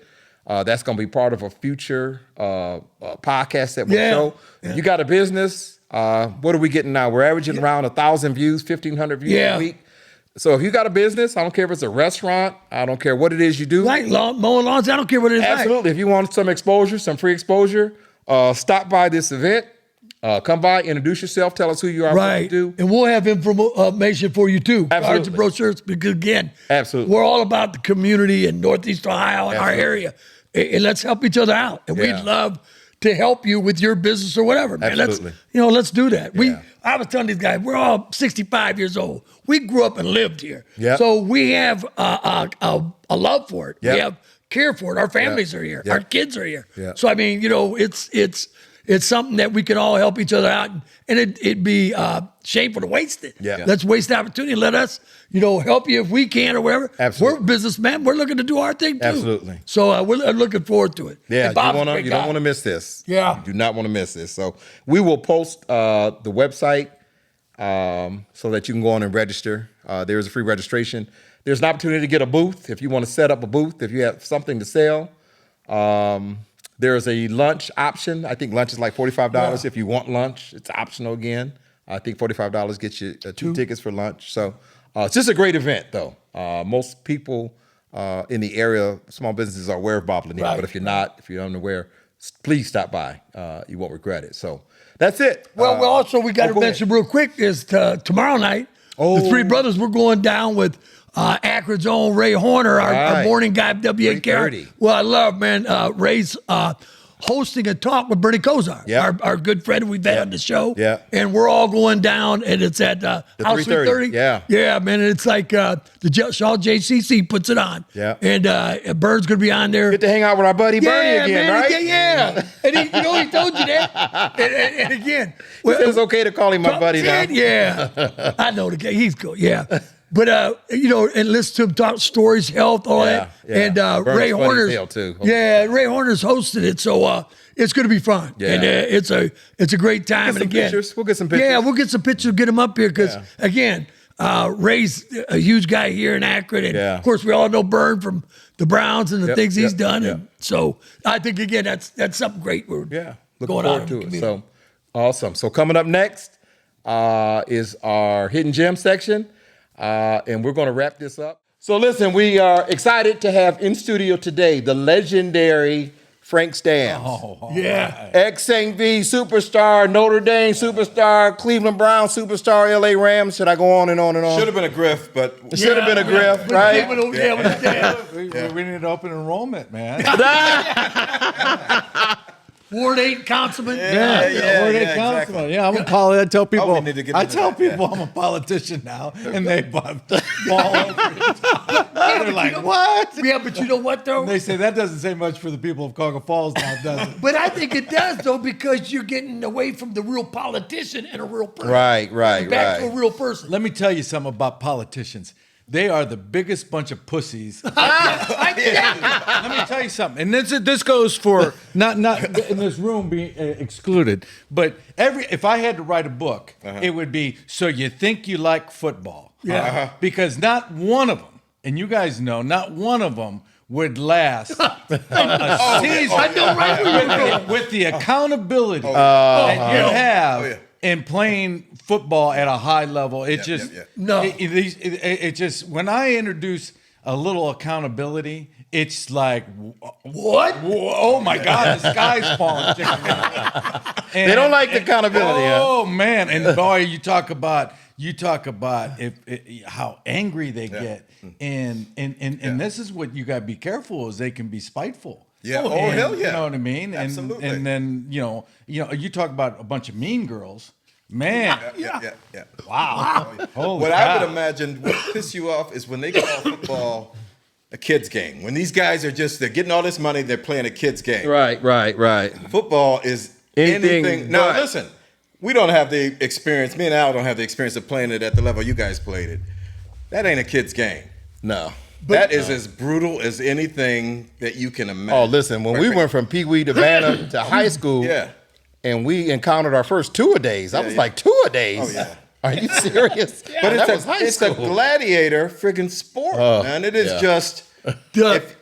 It would be interesting to do the list of ailments that ex-NFL players have had throughout their lives that are directly related to their playing pro football. Yeah. Or even college football, quite frankly. Yeah. Yeah. We have those now, but I think, too, though, the level of even brutality goes along with the level of your discipline, the level of the commitment, the level to be able to take shit and have to deal with it and still perform every day. Get out there, do your job. I mean, there's so much said for that. Compartmentalize all that. Yeah, you've got to, but that's what comes into you being able to be the consummate or what politics probably should be about. And you got to listen to a little guff. You got to take a little shit, but either get on with it, move on, do your thing, or give me an answer, give me a solution. It's a lot of BS. It might be hard on, there's always, I speak in generalities, so, it's true for 90% of politicians. The 10%, there are some 10% that, tell you like it is, aren't afraid of accountability. There's some good people in there, just not enough. Yeah. But, how do you describe, you can't, a lot of people, a guy once told me, he said, the number one job in politics is to keep your job. Yeah. Yeah. So, Yeah. it's almost like you're approaching it from, it's not a leadership role. It's almost like I'm afraid Yeah. to, put myself out there Yeah. because I'm going to lose my job. Yeah. And, man, you can't be afraid and lead at the same Right, time. yeah. Right. And that's where, I think you get a lot of, unauthentic and disingenuous people where things aren't being out front. Yeah. And this is where, people get disillusioned, they get frustrated, they don't feel like their voices aren't being heard. Yeah. And then to be honest with you, there a lot of that criticism is justified because a lot of these deals are done, based on the amount of money involved, their contributions that they Right. get. Yeah. So I mean, it's just politics. How did you get involved in politics? So I said to myself, my wife said, well, maybe you should quit talking to the TV and yelling at the TV and go do something about it, smart guy, big shot. And so let's go back to 2006, where a friend of mine says to me, he says, did I tell you I'm running for governor? And I said, Brian, wow. And this is when I learned never ask a politician what you can do to help. Because I said, well, Brian, now that's fantastic. What can I do to help? 2 weeks later, he said, would you want to be my running mate? I said, no, Brian. I said, does that really show the people of Ohio that you got good decision making? He says, no. You know more about politics than you think. Go down and listen to the current lieutenant governor speak. And I did. He was down. So I grabbed a friend. He was down there speaking at the Akron Canton Airport just for for 30 minutes. Flew in, flew out. And I go down there and I'm watching this guy operate. He's going around shaking hands, having a few drinks, telling stories, making people laugh. He got up there and spoke for 10 minutes, got on a plane, left. Yeah. I went back to Brian. I said, where do I start? I said, oh my God. I do that. That's me. Ain't that the truth? Yeah. So, but it's more of that, because the other part of that is government can act like a bully so much. Yeah. And they just the little guy doesn't get heard. Right. And I just love giving people a voice. Yeah. And saying, no, this needs to get done. And this person has, and they may not be your kind, but this person has a legitimate, reasonable request and problem here, and we need to help them. Yeah. And you just keep after it. Yeah. Well, I liked what you said in your article when you said when you're elected, people were asking, what are you, Republican, Democrat, whatever. You said when you're elected, you're nothing. You don't tell them nothing because you've got to work with everybody. Right? So you got to work in the community with everybody, no matter what their deal is or not. Like you said, it's legitimate things. Everybody should have a voice or an opportunity. So you can't just pick and choose, but that's where that money comes in, when people are supported and they go, well, Ralph gave me, $100,000 one time. I'm going to make sure he's taken care of. That shit kind of goes out the window a little bit. But I think when you say that about, generally helping the community and giving them a voice or helping them out, man, that's what everybody wants. That's what everybody wants. But to that point, and I used to think, and I don't know if I'm right or wrong, but years ago, I used to think that's how politics was. Yeah. You guys competed, you ran against one another, somebody won, Right. and quite frankly, everybody else decided, all right, this is the person that won. He's supporting our community. This Let's is get one behind team him that and- we're on now. Yeah. Until the next time, you know what I mean? Right. But politics now is nothing like that. It is, all right, if our enemy won, and I mean enemy, then we need to do everything that we can to make sure our enemy fails so that we can win going forward. It doesn't matter, what they're failing at. If Right. there's some good things that they want to have happen in their community, it is secondary Right. to, sort of tarnishing their reputation and making sure that the next election, when it happens, our team wins. Yeah. No, you're exactly right. It's power and greed, and you're speaking to the power part. And the greed part is, look at the current what we have now. The White House is for sale. All right, how much money you got? Yeah. And that's Right. when. So then that's when you get heard. You have access, and then you get on the agenda. Yeah. And Right. which It doesn't matter what you're, that 50 million gets you what you want. Yeah. And it could be the craziest thing, which it is. Which is freaking a lot of crazy shit going on. Wow. I mean, it is the craziest shit. My wife says, why do you watch that so much? I said, because this is better than anything else on TV. Yeah, you can't believe You can't make this shit up. You can't make it up. Can't make it up, Right, man. right. And No, it's just, can't make it up. Hey, right. And the rich. The orange Jesus. You can't make up the orange Jesus. I know.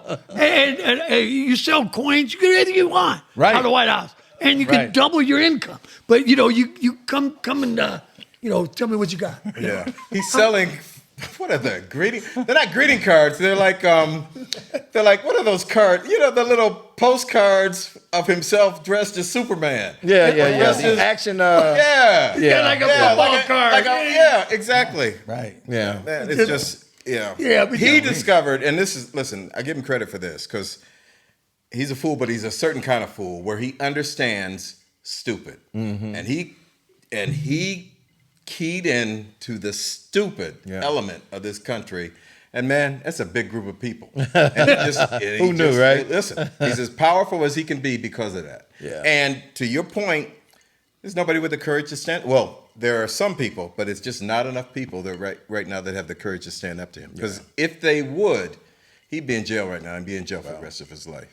Buckle up. Yep. Right? Yep. So we got a ton of football questions we want to ask you, but I want to make sure that I cover, because I know you've done your thing as councilman in Ward 8 there in Cauga Falls for a long time. I want to make sure that if there's any issues you want to discuss or anything going on, that you get that out first. Because when we start talking about the draft and Shador, I don't know if we'll ever get back to that. Yeah. No, I appreciate that, giving me the platform and a chance to. There's always issues coming up, but what I want people to understand about me, what you when you call it, if it's and I take calls. Yeah. Every call I pride myself in that, and and we talk, and if it's reasonable, Right. you got to come from a reasonable Right. Sure.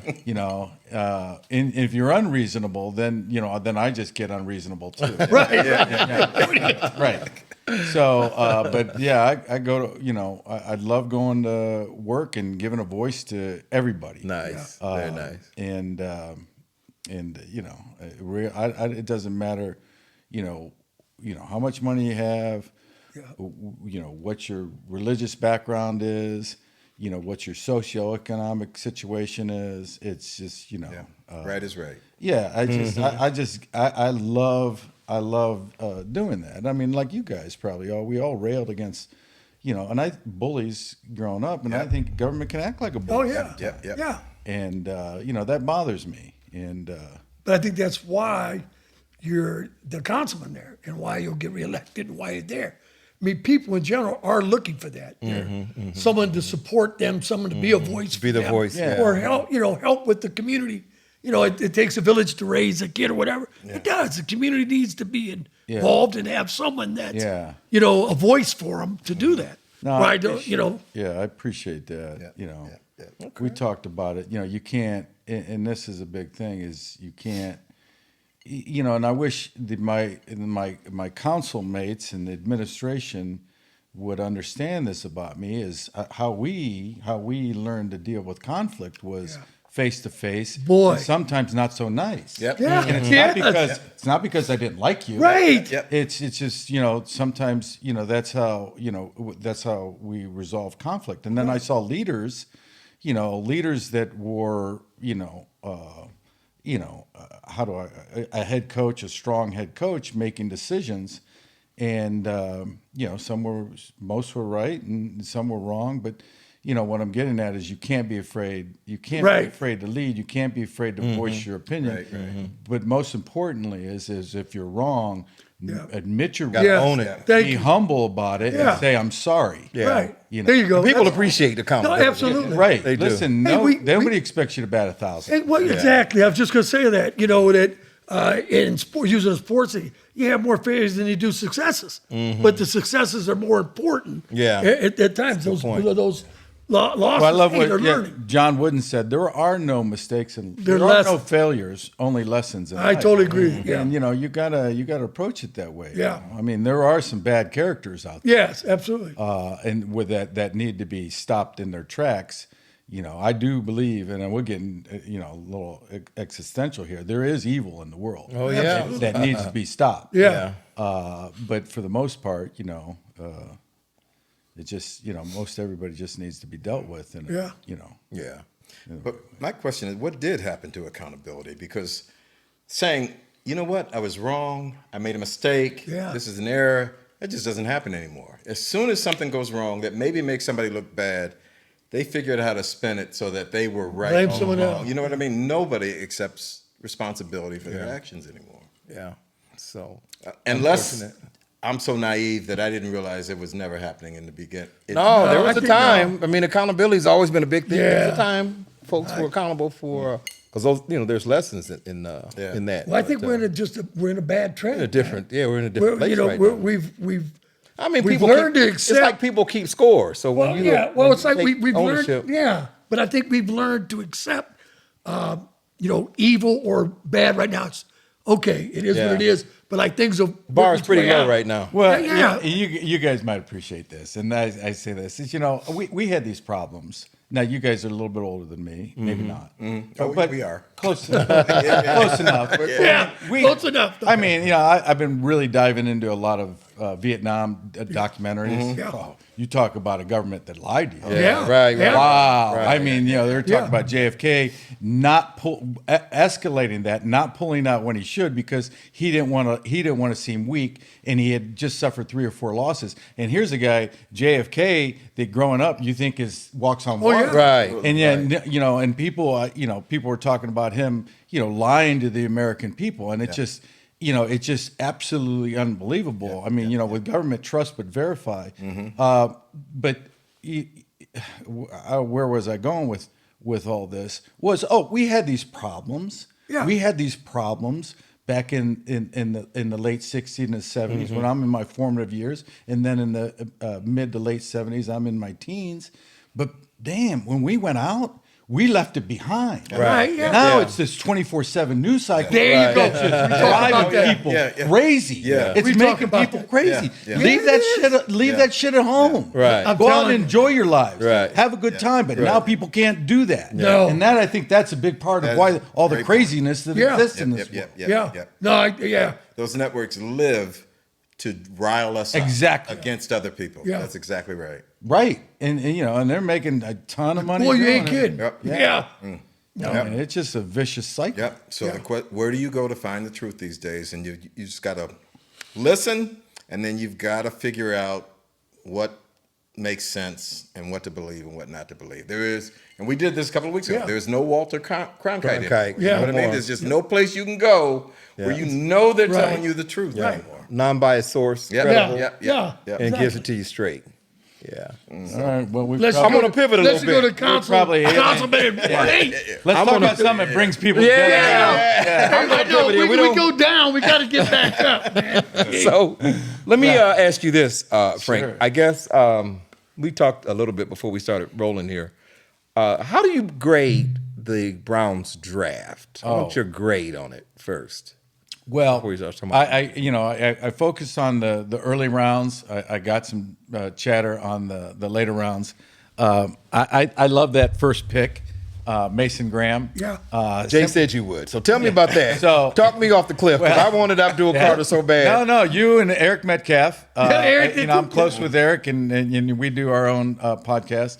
And he liked Abdul Carter. Yeah. And at the time I said, I was for the two-way corner. I think Hunter Yeah, coming out yeah. of Colorado. I said, Yeah. all the noise is about Hunter, and I think that's who they're going to go with. And of course, they were sending up smoke screens all along. Right.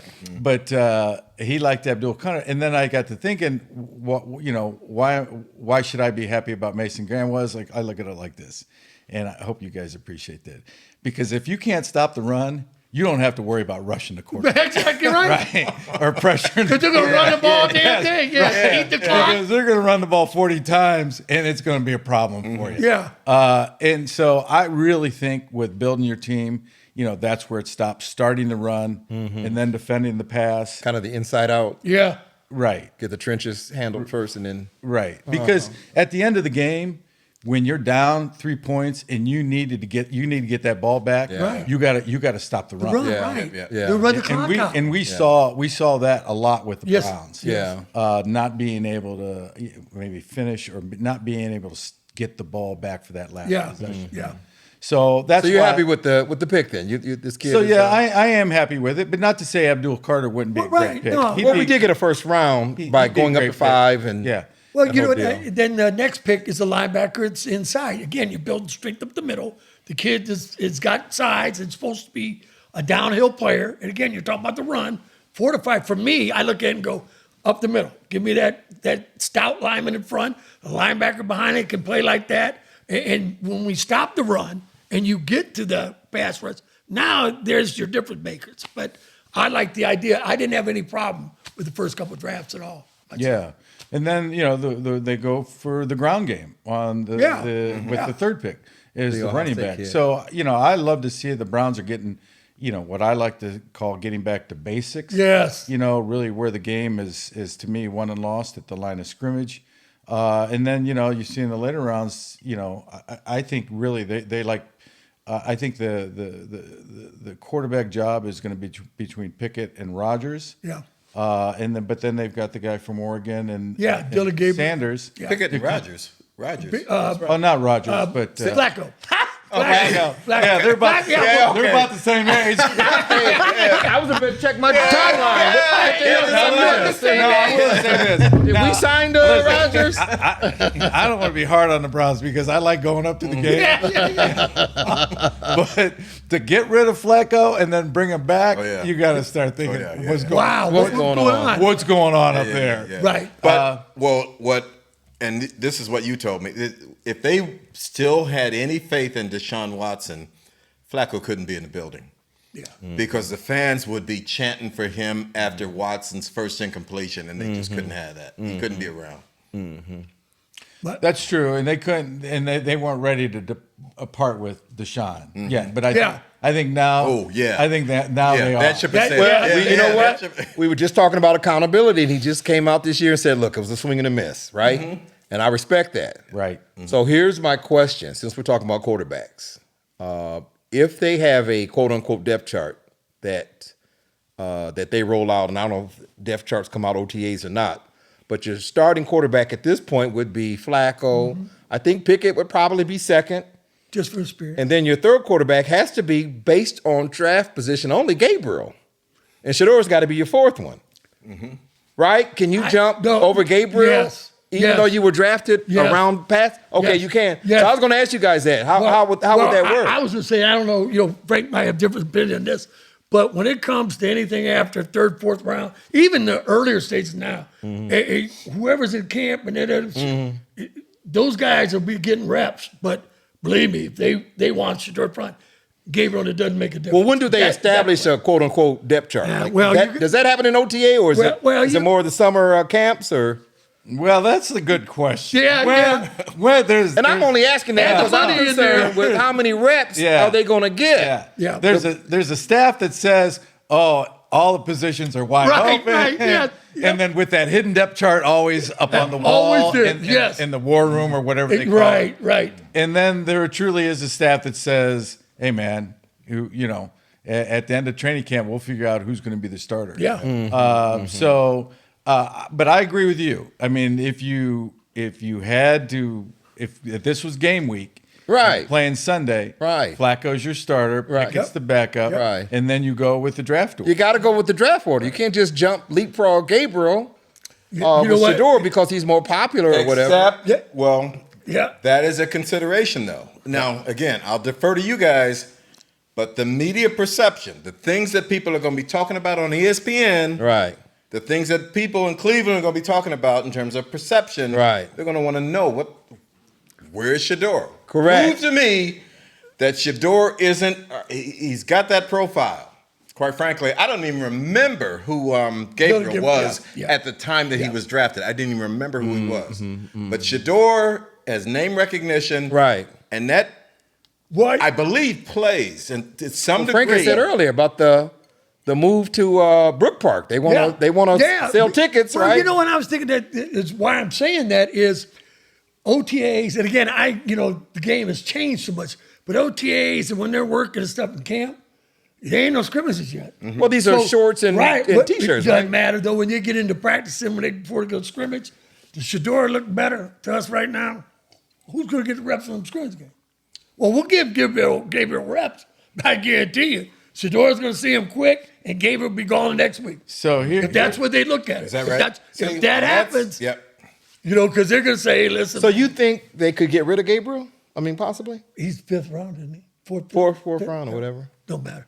hey, they can get rid of Flacco. I was just telling If Pickett looks all that good, We don't need Flacco's that. out. No doubt. Well, they didn't pick up Pickett's extension. Well, they didn't, but here's the deal. Well, he's playing this year on a contract. Right. If he looks and he was good, due he's for an playing. extension for next year. They didn't it's pick it up. The Browns. They're not They were worried. going to give you this It's year. a We'll see what you're gonna do. brutal world, man. Yeah, yeah. I'm gonna tell you. And I get this. that. They may not have the money to do that. I don't know how that. Yeah, and it may be irrelevant if Right. Flacco exactly does what right. he's supposed to do Yeah. and Shador does what he's supposed to do. You're talking performance, though. Yeah, I'm talking Browns, performance. I read something today. They just ranked the teams in order of the power rankings, if you will, of NFL teams. Browns are 29 out of 32 teams based on their draft and everything that's happened so far, since it. So Right, I didn't want- what difference does it make? Yeah, Quite right. frankly, Flacco is the most vulnerable of all of those folks because the Browns are going to be shit anyway next year, in all likelihood. So Why not let the so kids the go? 39, whatever age he is, that guy is not, whatever value he brings to the franchise doesn't matter. It's the year beyond that and the year beyond that that matters. And if these two guys, Gabriel and Shador, show promise, I would think the Browns are not going to want to part with them.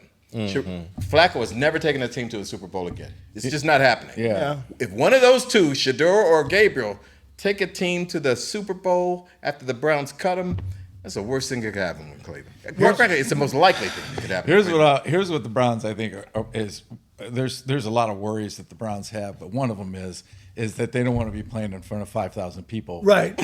Week 14. Right. All right. And so that's why Flacco's there. Exactly right. To get a guy Yeah. that's not going to lose games. Right, exactly right. All right. They want to be relevant in December, right? Well, yeah, just be relevant as We're far relevant. as ticket sales. Right. So that Worth the watch. Right. You know. So the other thing is, and this is where with Shador, is we're talking about all the hype and the ESPN and draft position and all that. So let's look at what the Browns really need is Jimmy Haslam talked about this a little bit when he addressed this signing with Myles Garrett. He said we need Myles Garrett to be the leader that show that leadership. I think that's what he said. Am I correct? Yeah. on that? So he's what I think he's saying is he needs to be the sheriff in that Locker room. and walk around and say, hey, Shador, all right, keep your mouth shut. Yep. All right, and let's go out and play some football and save all that other bullshit for whenever. Right. Because that could really work against Shador. Exactly right. And a lot of chatter because the Browns don't need that. Yeah. They don't need that. And I don't care if you're a peewee team or a professional team. You just can't have that. You're a rookie. Yeah. And there's a whole, and there should be, and you guys all know, there's a whole nother set of rules. Boy, there is. For rookies. Boy, there is. All right. Now, back in the day, I came back to the locker room, and I got, rookies have to go get donuts. Yeah. And they didn't like the donuts I got, and they were stuffed in my jeans. They were stuffed in my shoes. Yeah, man. Tell you how hard They it were was. Jelly. Did you get jelly out of your shoes? Right. They were brutal. They were brutal. They didn't have Krispy Kreme? No, they said, they were mad at me because they said I went to the day old bin. When you're a rookie, it wouldn't matter. If they want you that day, they're going to kick your ass. So the Browns need a little bit of that, and need a little pecking order in that locker room. Yes. And that's just harmony. That's just harmony. But Frank, let me ask you that, because that's what I totally agree with that. When I knew, hopefully you were getting that, the locker room. Where has it been the last couple of years? I'll be honest. I look at the coaches. When that kicker tried to go into the game, he was going to win it, and he got off the bench and onto the field, I said, something fucked wrong. Because his ass would have been, got the shit knocked out. He'd have knew better to get your ass on that bench, sit there. But he walks out like, I'm going to kick the ball, win the game. Right. And no one does nothing. No, his ass has been gone that night. Right. But I'm getting a little crazy about it. But where is the leadership in the locker room? Right. The last couple of years. Where are the wrinkles on the sidelines? Yes. All these coaches look like they stepped out of GQ. I'm like, what? Are you kidding me? Man, when we played, the guys are wrinkly. I mean, tobacco, where they have tobacco, and then, they talk like on the ground. I was surprised. You said Jerry Glanville is still alive. Yeah. Hey, I did not know still that. alive. He was coaching. A college team out in Oklahoma. So he's doing good. Right? He's doing well. He stays active as Jerry shit. Yes. Glanville. Yes. How old is Jerry Glanville? His 80s? He's got to be in his 80s. Hell. I don't know. Junior, can you Google that? But you know what? Now, that's a great point on that, too. And I gotta we know talk how about Jerry adding a running back, right? And- what about Nick Chubb? I'm going to tell you the thing. I'm going to need a... You're an old running back now. There's 2 knee surgeries. God love him, but you got another rookie running back in here to play? 2 rookies. Well, here you go. Yeah. I'm telling you, man, the life expectancy is just not good. Listen, that's the cruel part of the sport. Yes. I would be surprised if I don't know what they're going to do with him, but that's the cruel part of the sport. Logic says you got to go with these young guys. His Who you talking injuries, Nick Chubb. Nick Chubb. His injuries. 83 Glanville. His injuries. Those 2 knee injuries. Still doing you good. would consider to be catastrophic. He broke the foot right at the end of or in wherever mid last year. At some point, you got to just say, and I don't know what he Did he caused. break his foot last year? Yeah, he broke his foot last year. That's how he ended his season. Damn. After coming back from the knee? Yeah. I don't know. They must have really been bad. I don't even remember. Well, see, that's how bad they Stop were. watching what we talking about. But it's Nick Chubb broke his foot last year? Yeah. And at that position, there's just Well, Oh, again, what's your thoughts on that? Because I looked at the running back when I just tell everybody, I know he's rehabbing, doing it great, but you don't hear it's contract money. Right. You're a little older. It's a shame, but that's the reality. it goes fast. Yeah, we were talking about that when I walked down the stairs. I said, we're on borrowed time. Exactly. We don't have, former players don't have a long life expecty. Right. Yeah. That's what I'm saying. Again, you're in that. And you just gotta deal with that the best you can. And who doesn't love Nick Chubb? And Right, exactly right. His attitude, but Great attitude, great everything. oh yeah. Rarely yeah. said But anything. we Browns look at the classy thing to do is for the Browns to make room for him on the staff. Yeah. When it's something. absolutely. Yeah, it would be, but Well, I think he wants Unless to he play. doesn't. though. well, yeah, but you think about it. Well, I'm saying if he's done, when he's done. Yeah. If he comes in and he's doing well, great, but they look to push you out the door. I don't care how good you are. You're as good as your last play. If he's banged up a little bit, we love Nick Chubb. We love him being here. He's costing us what? What? He's costing us what? Yeah. And we That just got a is- rookie? Sorry, this guy can come in and do the same thing or close to it. We're not winning this year anyway. Nick, we love you, but you're done. Yeah. That kinda NFL understand isn't a perfect meritocracy, but it is close, Yeah. as close as damn near anything to a perfect meritocracy. Well, and again, I'm Well, not. it's social Darwinism. Yeah. It's Think about it. Survival of the fittest. Yeah, it is. I mean, it really is. Yep. Well, and again, we're looking again at the contract. How much am I paying him? And he's in a rookie contract. Sorry, it's just the odds. And again, they look Boy, at you it. guys really work in small windows. It really is. guys. Well, it is. And I know you've seen it too. I saw guys man. that came in, man, that were playing great, got an injury. And there was a guy named Sanders Shiver that played for Indianapolis and I think Washington. He comes in, he's like his 8th, 9th year. And we got some outside linebacker issues. Sanders is playing his ass off, and he comes off a game. We're in Denver. He has like 8 tackles, causes the fumble. We win the game with all this stuff. We get on the plane and we're back the next day. And I'm coming to me. I go, hey, Sean, how you doing? And he's looking. He's going to his car, and I'm going, God, what's he pissed off about? I get in. His locker is cleaned out. What? He was traded for Hugh Green, or cut. They traded for Hugh Green, cut him, and Chuck Studley, our defensive coordinator. The whole film is talking about Shiver, Mr. Shive did. I'm going, bullshit. Shive had a hell of a game, recovered a fumble, and I'm thinking to myself, wow. Yeah. He played his ass off, and he was having a good year. Yeah, no. But man, he was gone. There's all kinds of, when that cut comes back, I don't know what it's like now, but it was wild back in the day when that last cut was coming around, because it made guys do shit that they would never do. Yeah. I mean, there was a story about a guy when I was with the Rams that they wanted to cut him. He had like blisters on his feet. He couldn't practice. And because he couldn't put on his shoes, all right? Yeah. So, and they can't cut you unless you're on film. Right. Back in the day. So he couldn't practice, so they couldn't cut him. Right. So they said, well, just go on out there and practice in your bare feet. No shit. He went out there and practiced in his bare feet. Boom! And they cut him. No. He came back to the training room with a gun. Oh, Yeah. He was hot. There was another guy when I went to the Rams, and I won't leave his name off of this. You don't mind me telling you. Mel Owens. He was about a 10-year. Mel. No, I'm just 10-year guy. Oh no, Mel's relevant. Mel was just named Golden Bachelor. What? Oh, that's right. You're right. Yeah, that's right. Yes. So Mel took me underneath his wing when I got there. So I played a year with Mel. And then the next year, they brought in a lot of linebackers. I mean, a lot of linebackers. Not that year I brought it with me as a linebacker. And he see the writing on the wall. Right. Well, some guys never make it out of training camp. They never put the pads on again because they can find a way to get hurt. Yes. Mel hurt his back, right? His back.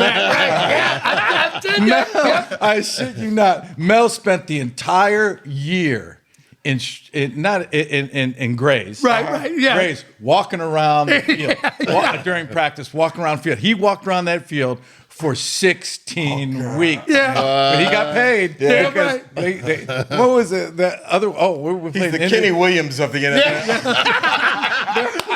figured out that loophole. One guy never came out. It was our last preseason game in Indianapolis. They didn't want to put him in, but they had to because they needed a defensive back. He went in there, never came off the field. I mean, what I'm saying is he laid down out there. He hurt. They carried him off the field, and he got paid for, because now you're guaranteed at least a half a season money. Back then they cut you, you're done. Oh shit, yeah, you're done. Yeah. It might even be more. Same deal. Guy's got a knee injury, right? Yeah, them dirty bastards. I'm telling you, he's got a knee injury, right? Well, this is no kidding. There's a trick play, and he's the only one that can throw the ball. They put him in the game, pitch the ball to him, he throws the ball, cut him right after the game. Right.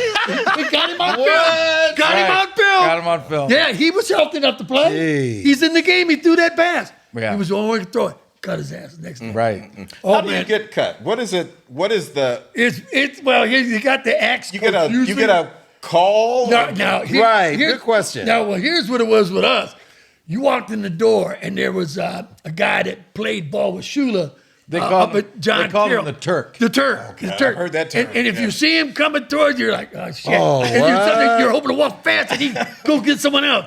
But when he comes to you, he goes, hey, coach wants to see a bigger playbook. Well, here we go. All right. I came in because I knew what was happening. I gave him my book. I said, all right, thanks, Carl. And walked right in there. Right. I said, I knew what the deal was. Right. But there's a guy designated to come tell you to go see the coach. Yeah, that for us it was. Yeah. And he came, whenever he saw you go to the locker. Yeah, a lot of teams will do it differently. Some will call you. Like my buddy, he got cut. It was in the off season.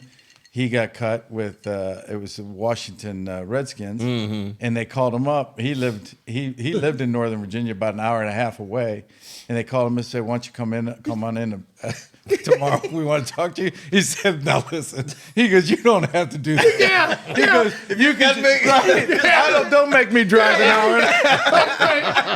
Right, exactly. Why couldn't they just tell you over the phone? Then he just says, "Okay, we're releasing you." Kim Bocaper did the same thing. Why can't they just tell you over the phone? Hey, Kim Bocamper did the same thing. That's unprofessional, though. It's he kind of played- impersonal, you know what Yeah. I mean? Bocamper played with us for like 12 years or whatever. The Dolphins is doing radio down. He lived in Lauderdale. Oh, yeah. Same thing. One he of the called killer in that, bees. He knew it. He called in that day and said, hey, listen, I ain't coming in for you to cut me. Fuck that. And he stayed. He said he come in. I know I'm cut. I ain't coming in there. I laughed like hell. I was like, that's it, Kim. Oh, man. What about when people get near like incentives for their contract? Do they do? Or you see some Well, crazy stuff? back this, and again, Miami, Catches or Miami is snaps real played cheap. or whatever, This or- happened on the field, and again, I could tell the story.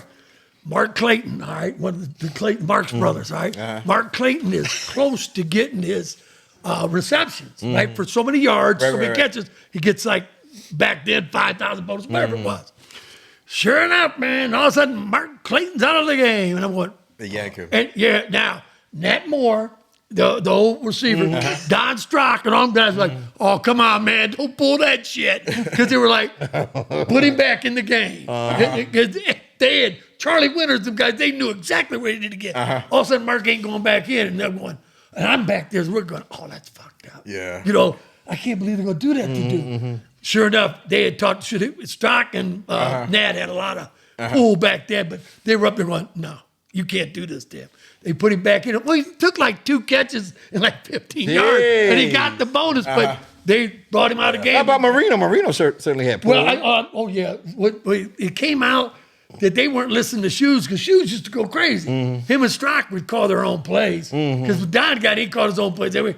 But they would change the plays and Shoes never know. You go, what the hell? But as long as we scored, they didn't care. But Marino had it, but Marino was on the field, so he can't say nothing. But right. There's Duper standing or Clayton standing on the sidelines, and I'm going, I'm taking it all in, going, are you shitting? They're not gonna, They're not gonna put him back in. Yeah. Oh, it was cruel. We hear now of players making business decisions. Yeah. Well, they've been the management. Oh, yeah. The coaching staff been making business decisions with players as far as playing time for a long time, and that's where I don't want to be too hard on the players. It's a little different animal, but so my experience with this is so I'm with the Browns, and I think it's the carousel of quarterbacks that went through there when it's there. It was starting with the release of Bernie, and then the first guy they brought, the backup came in, Todd Philcox, and then it was just quarterback after quarterback after quarterback. Well, one of the guys they brought in was Jim McMahon. And Jim McMahon, Cleveland? Oh yeah, of the didn't know Chicago that. Bears. I remember that, Well, yeah. yeah, they brought in and this is where players will advocate for other players, like Jay Hilgenberg, and they brought in. He was the center from that Super Bowl team, and then he saw that they were having problems with quarterbacks. He said, "Hey, listen, you got to bring in Jim McMahon." So they bring in Jim McMahon. So Jim McMahon comes in. He gets his chance to start just like everybody else, and Jim McMahon starts putting wins together. Where I think it was 4 wins in a row. Now in the contract, if he goes 5 wins, it's like an extra $1 million or $2 million. Wow. Back then, That's a lot of money. I mean, they're giving 4th rounders that now for a signing bonus. Right. So, but back then that was a lot of money, and that was a big decision making. And I remember I was up there on a Tuesday. Tuesdays were our day offs, and I came out of the locker room. And McMahon has got Mike Lombardi up against the wall down at the other end of the hall.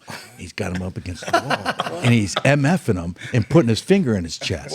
And he says, if you do this to me, he goes, I'll make sure nobody in the NFL wants to come to the Cleveland Browns. And that's all I needed to hear is I turned my ass and went back in the locker room because I ain't got that kind of job security.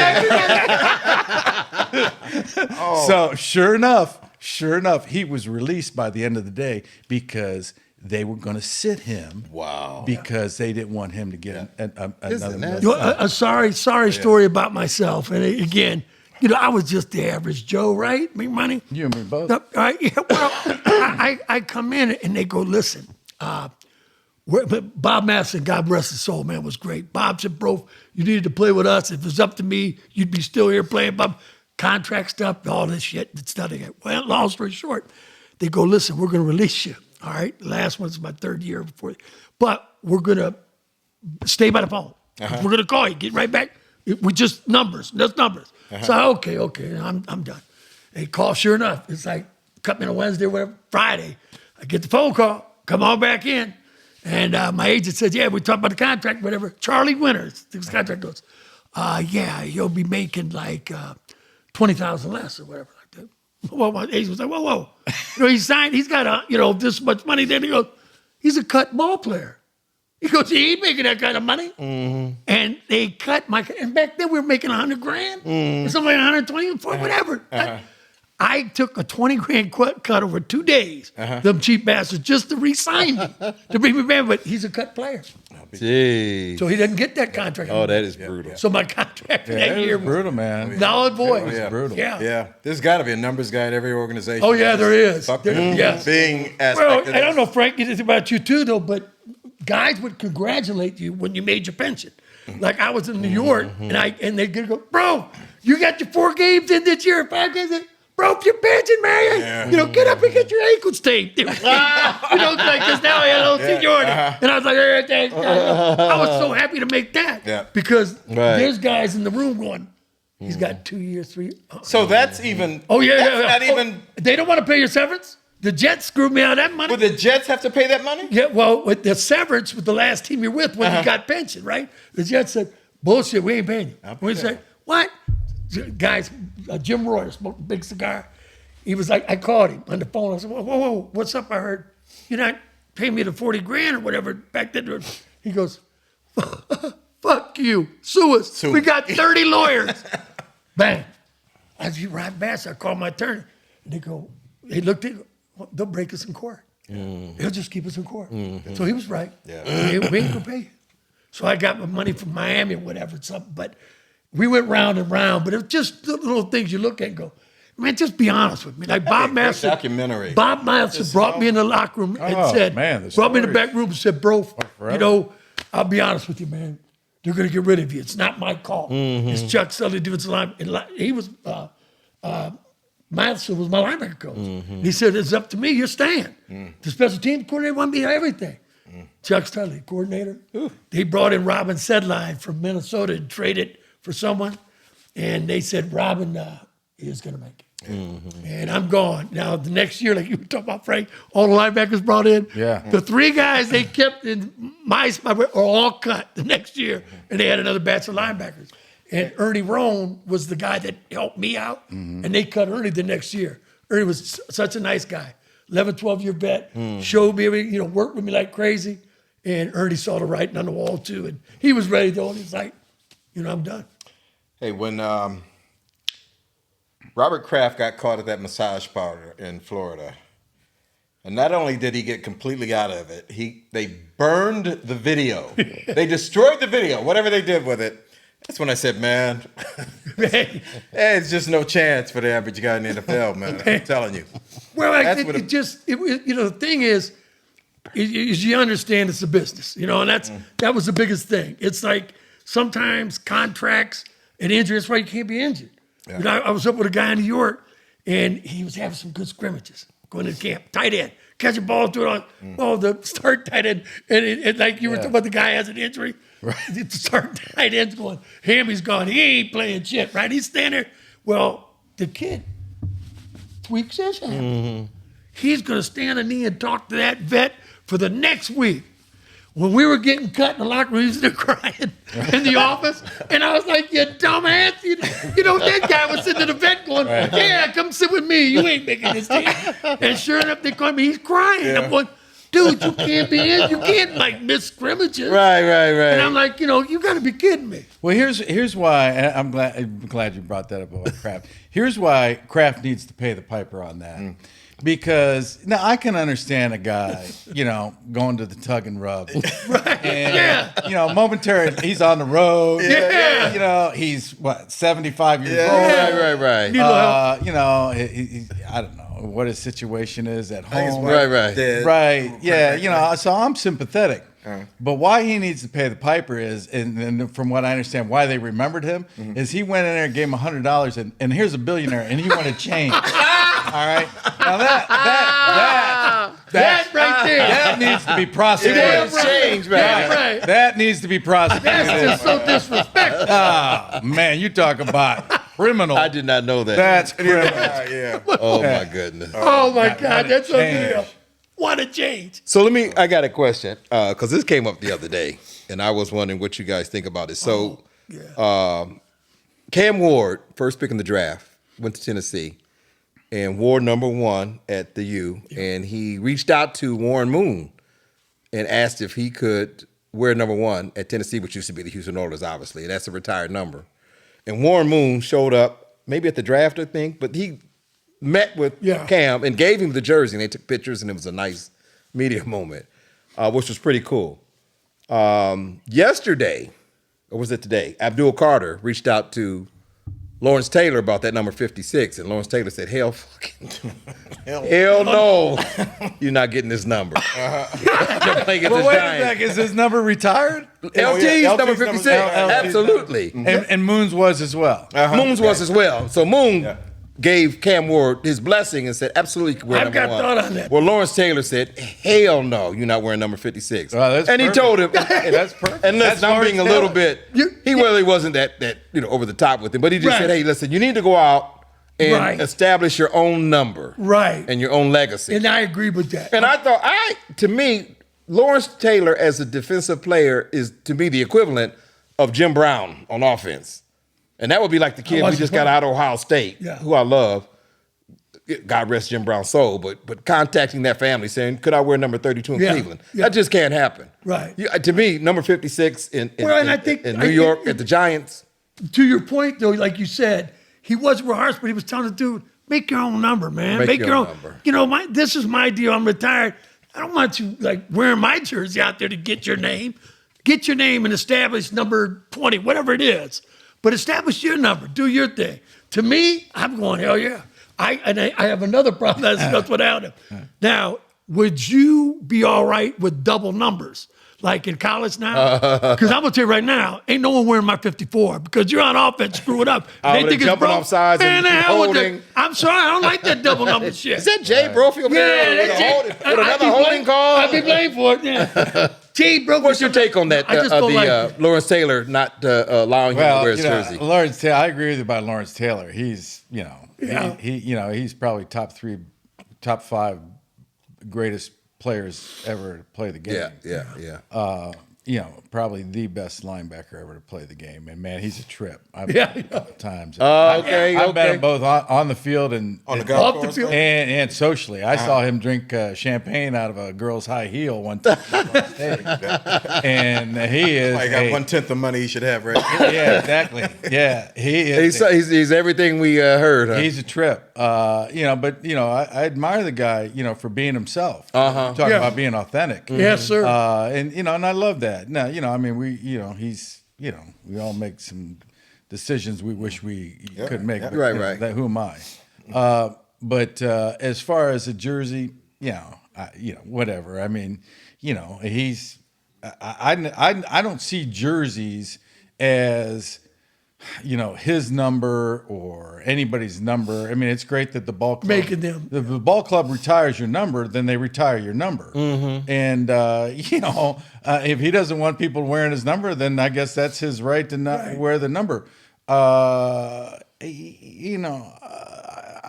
kind of wish, kind of along what Jay's saying, is after a couple of years, maybe they could have that number be awarded to somebody that's deserving of it. You know what I mean? Something you can aspire to. And maybe Lawrence Taylor would agree to that. Certainly Warren Moon agreed to it right off the bat. Yeah. But, I think that's something that like you said, you don't get that number for being a rookie. Yeah, I just don't. Yeah, I'm not on it. Yeah. Now, the double numbers in college. Again, that's just me. I don't understand the whole double number. I don't either. You got they got more than 100 players. They got to have duplicate numbers. Yeah, but that's what I'm saying, though. But you called it out. And Jay Brophy jumped off. Like, there's a lot of people we talk about announcers don't know shit. There's people that don't. And I ain't getting blamed for that guy. Well, Phil, you had an interesting position on that. Well, I think it was that there's a couple of things that I was thinking, as a matter of fact. One is with regard to, what was it? You were just saying that it should be offered. Oh, yeah, exactly. That you can't ask somebody to unretire your number. If somebody wants to offer it, Lawrence Taylor knows this kid is coming to the Giants, knows his college number is 56. If he wants to extend that opportunity to him, that offer to him, actually then 11. fine. But if he doesn't, you don't have the right as a rookie to ask him for your number. Yeah, I'm sorry. So now the other thing, now with regard to Moon, I'm glad it worked out the way that it did with him because, I'm all for that. Thank you. Warren Moon played for Houston. Right. So that number one in Houston is retired. Tennessee Titans is a different franchise. Now, same, origins and all that stuff. I get that. But it isn't the same. I wouldn't think that Moon is giving up the same thing. Yeah. Because nobody's going to be wearing that Orwell helmet and one jersey. They're going to be wearing their different team. Like number 32 in Baltimore since the Browns moved. And the other part of that is why would you want to make your life harder? Because Because if you go out there and you get Lawrence Taylor's number, And you you suck. don't think every tackle, You're killing on people. every team, is Lawrence gonna Taylor, say, you shit me, you suck. You think? Well, no, you think you're going to be Lawrence Taylor? They're going to try that much harder against you. No, and again, people are going to abuse you for it. You're wearing Lawrence Taylor's number. If you don't produce.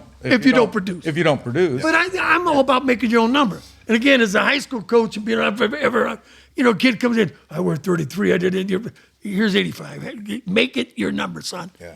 You ain't come in and demand numbers like, oh, I'm going to be great. Yeah. You may be the greatest thing. Here's 85.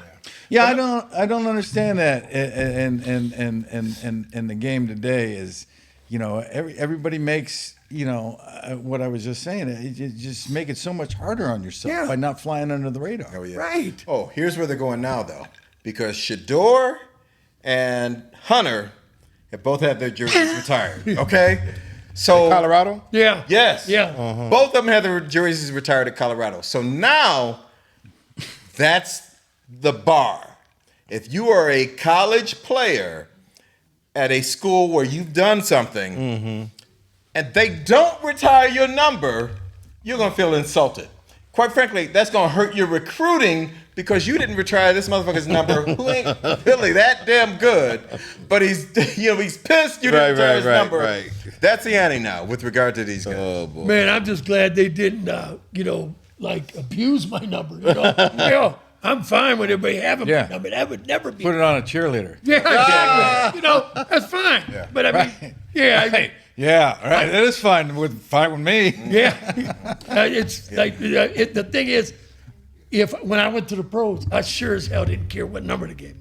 Just as long as I got a number and made the team, I didn't care. Hey, has anybody approached you guys about suing for like NIL type stuff or anything like that? No. You break it up. There's been some banter going around about we suing for NIL. I've seen some things as far as how do I want to say? I think I saw like the 1987 NC State basketball team win a lawsuit on some NIL. Really? Yeah, and but nobody personally has approached me. Same with the concussion stuff. They're really kind of going after. Some people are going after the schools on it, but not in a class action status. Right. Where the NFL had that. Now, I'm glad you said that, though. You brought about the NIL and approach, and I'm glad I had to think about it for a minute. The name, and image, and likeness was brought up about retired players and them saying they're using our 83 national championship team. If they use your number on a video game at that time, that's fine. They can't have your name on the back. It just cannot have No, Is that right? because they pay you. They have to pay you. So what they did is when they came out with those Tecmo Bowls and all that stuff, is you might have 53 or 54 with the Hurricanes, or you with Notre Dame. You ain't got a name on the back because they'd have to pay you. What if the name is Borthy instead of Brophy? Nope, they don't put any name. You know what I mean? They don't put any name right. They don't put Yeah, that. but what happens if they're promoting it as the Miami National Championship? That's what the argument was. Because then there's no other. There's no other 54, right?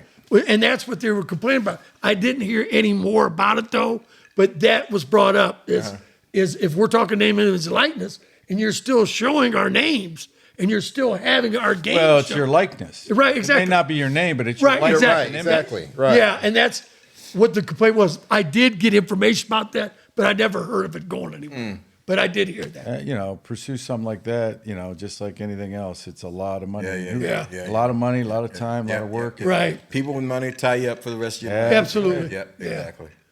Good. It's just Okay. good to be mentioned sometimes, that's all. Well, I think we're going to wrap this up. We've had Frank a little more than 30 minutes. We promised him, right? Oh no, man, kidding me? No, man, I've enjoyed it. Thank you very much. It was Oh, man. It's been a pleasure, man. yeah, we could go all night long. I know. Especially talking about how guys got cut. I was telling these guys, I said, don't worry. When we were talking about like questions, I said, don't even worry. Because I said, we'll sit here and start talking. Yeah. We'll talk all goddamn night. So did we hit the Shador thing though? Did we hit that? Because we weren't on video. We weren't on audio here. We were just video. We were not on audio? No audio. When we were talking about the Shador? No audio. Okay, didn't know that way we'd have to cut what we Yeah. said. So we might want to. We do want to talk about that. Just talk. I thought that was I gotta already know on where film. to- I apologize. Yeah, I'm good too. So I think Shador. Did I say this?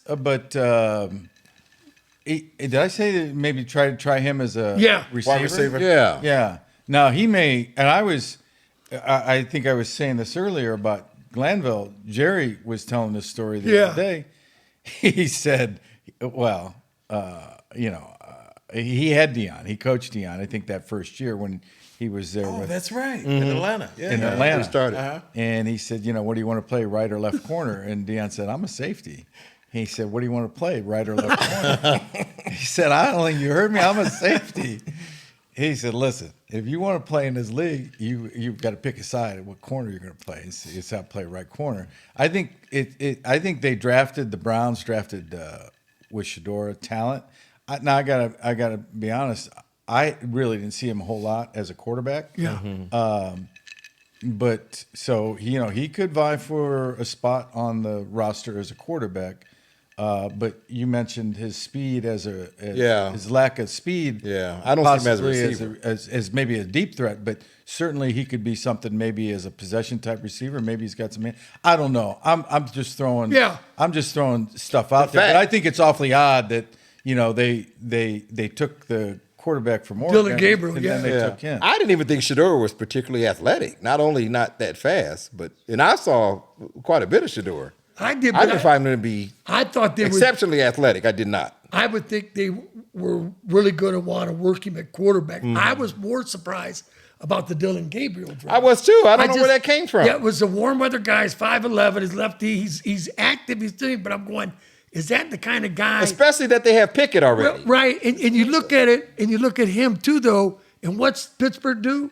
They draft a big quarterback from Ohio State, 6'5", 230. What they got? Strong What guy. you check? Pittsburgh got. Yeah, the Ohio State The boy quarterback. from Ohio State that I wanted. Yeah, I didn't. Will Howard. Will Howard. damn. Yeah, They drafted Will He Howard. doesn't like Will Howard. I like Will Howard. No, I don't dislike him. You just didn't I think- just don't think he seems like he moves at NFL speed.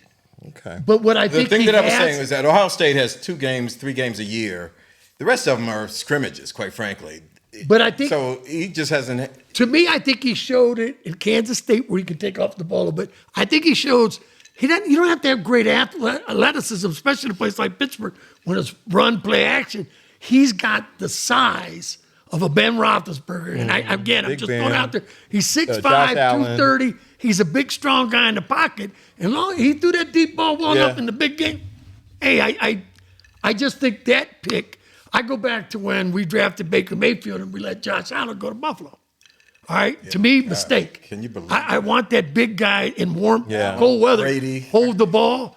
And now you Dylan Gabriel on camera saying, "Oh, I love playing in warm weather." Yeah. Oh, that's 5'11", and he's 5'11", 200 pounds. I'm going, yeah. Tua, I don't. Tua and Gabriel. I don't know. What it is. I got a thing for left-handed. Left- quarterbacks. okay. I like left-handed quarterbacks for whatever reason. They just seem to be. Well, I incredibly loved Kenny Stabler back in the day. I liked. Snake. I was telling you, Paul McDonald. Paul man, McDonald. the Browns used to Yeah. have back in the day. Yeah. Yeah. So, Frank, did you watch the draft? I mean, what were you thinking I watched the first night of the draft. Yeah. Not the whole thing. I watched when the Browns picked.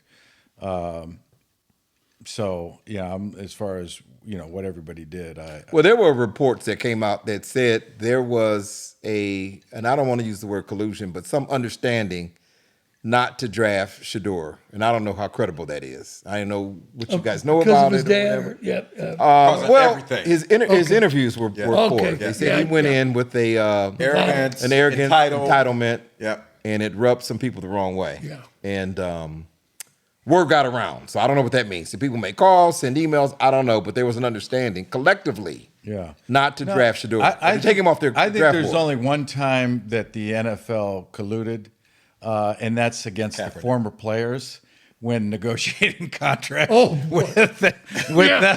You know, if I sound a little sore because I was one of those, players where their collusion, their collusion is at the bargaining table. Absolutely. I think it'd be just, to me, I don't buy the whole collusion thing. I mean, you know, how many teams is it now? 30? 32. 32 teams all colluding against one guy. Yeah.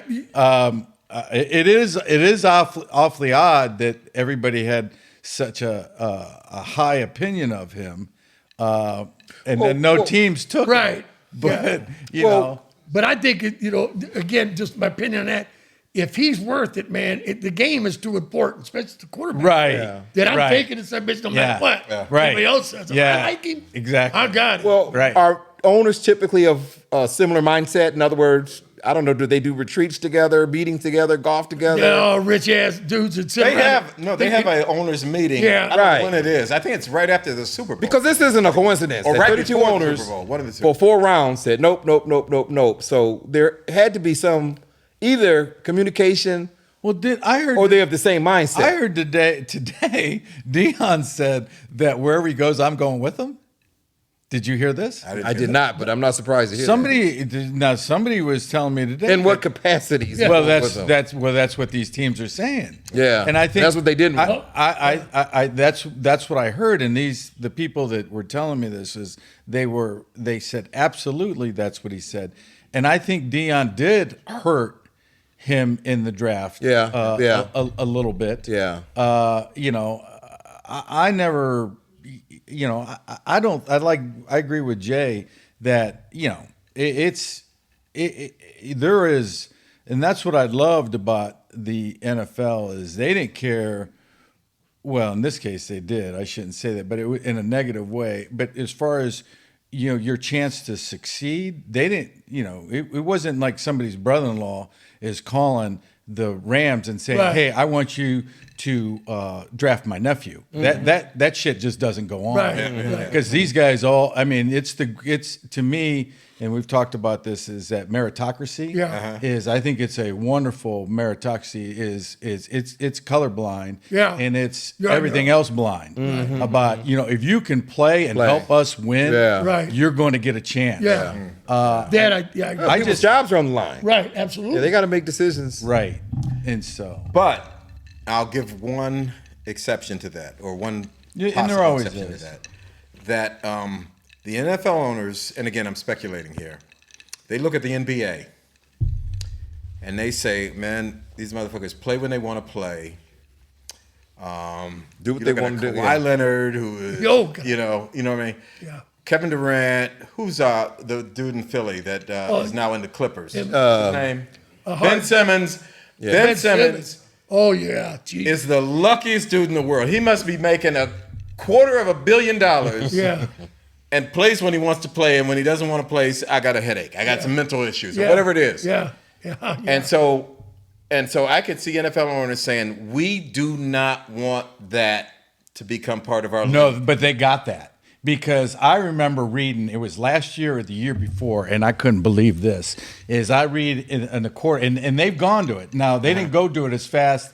I don't think it's as prevalent in the NFL as it is in the NBA, but it's there, because I remember reading it was a backup quarterback, or it might have been the starter at Atlanta, and they held him out all week because he had headaches and he didn't feel good. And I thought to myself, are you kidding me? Man? There wasn't since a freshman in high school that I didn't have a headache during the season all the time, and that's what that's become. It's so. It's almost like I don't want to say it's too safety conscious, but I mean, you talk about guys that, you know, I mean, well, Deshaun Watson. I mean, hey, you know, you may have cleared me, but I don't feel right to play. Exactly. You know, I mean, that. You know, that shit just didn't go when we played. But that's guaranteed contract. But that's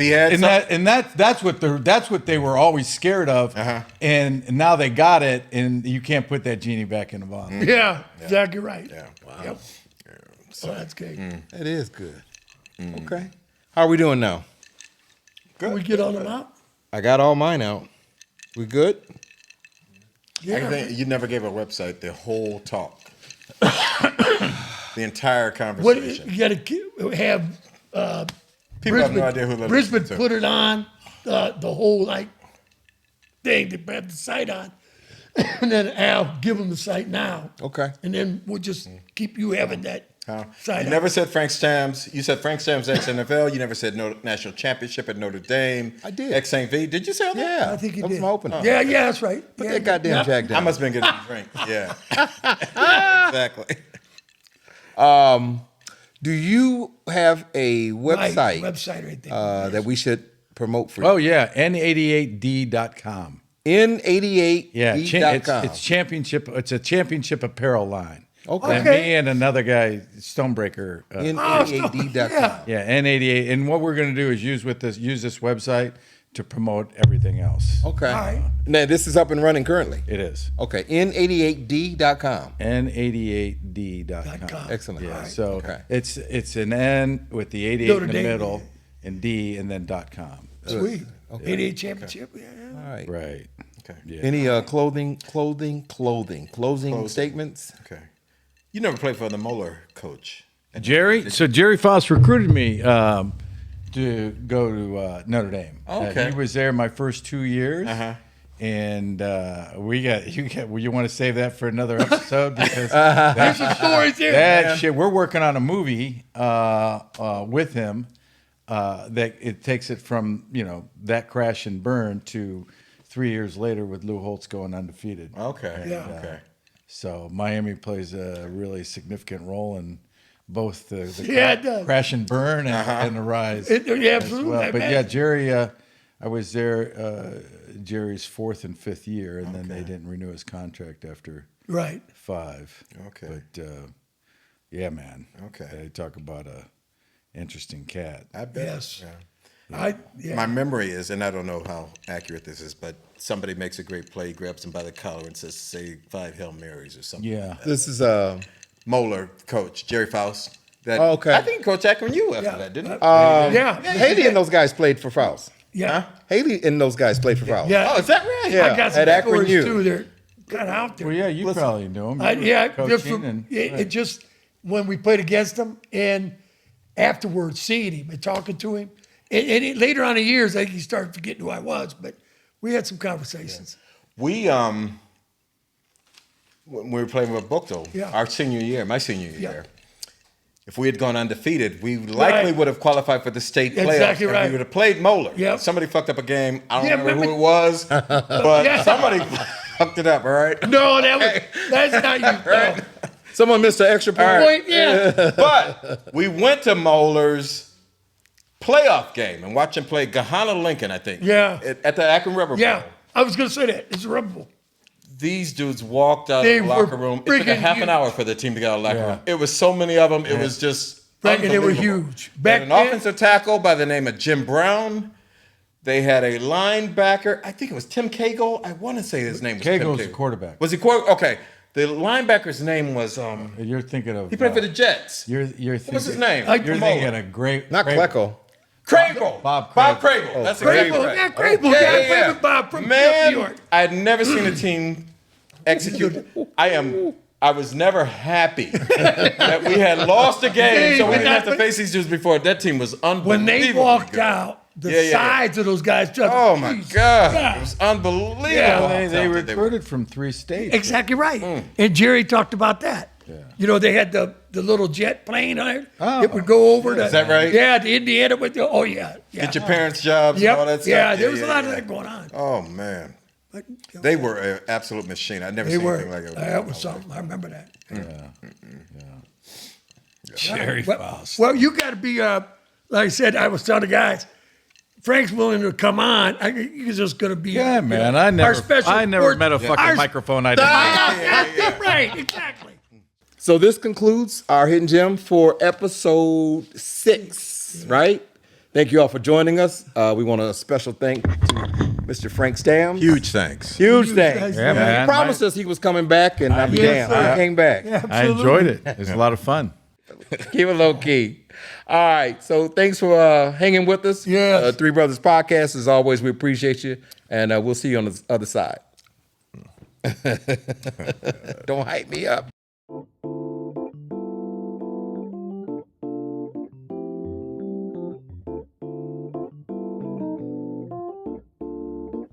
Yeah, I've been there, you know I run that, and you ain't from there, so you can't come back.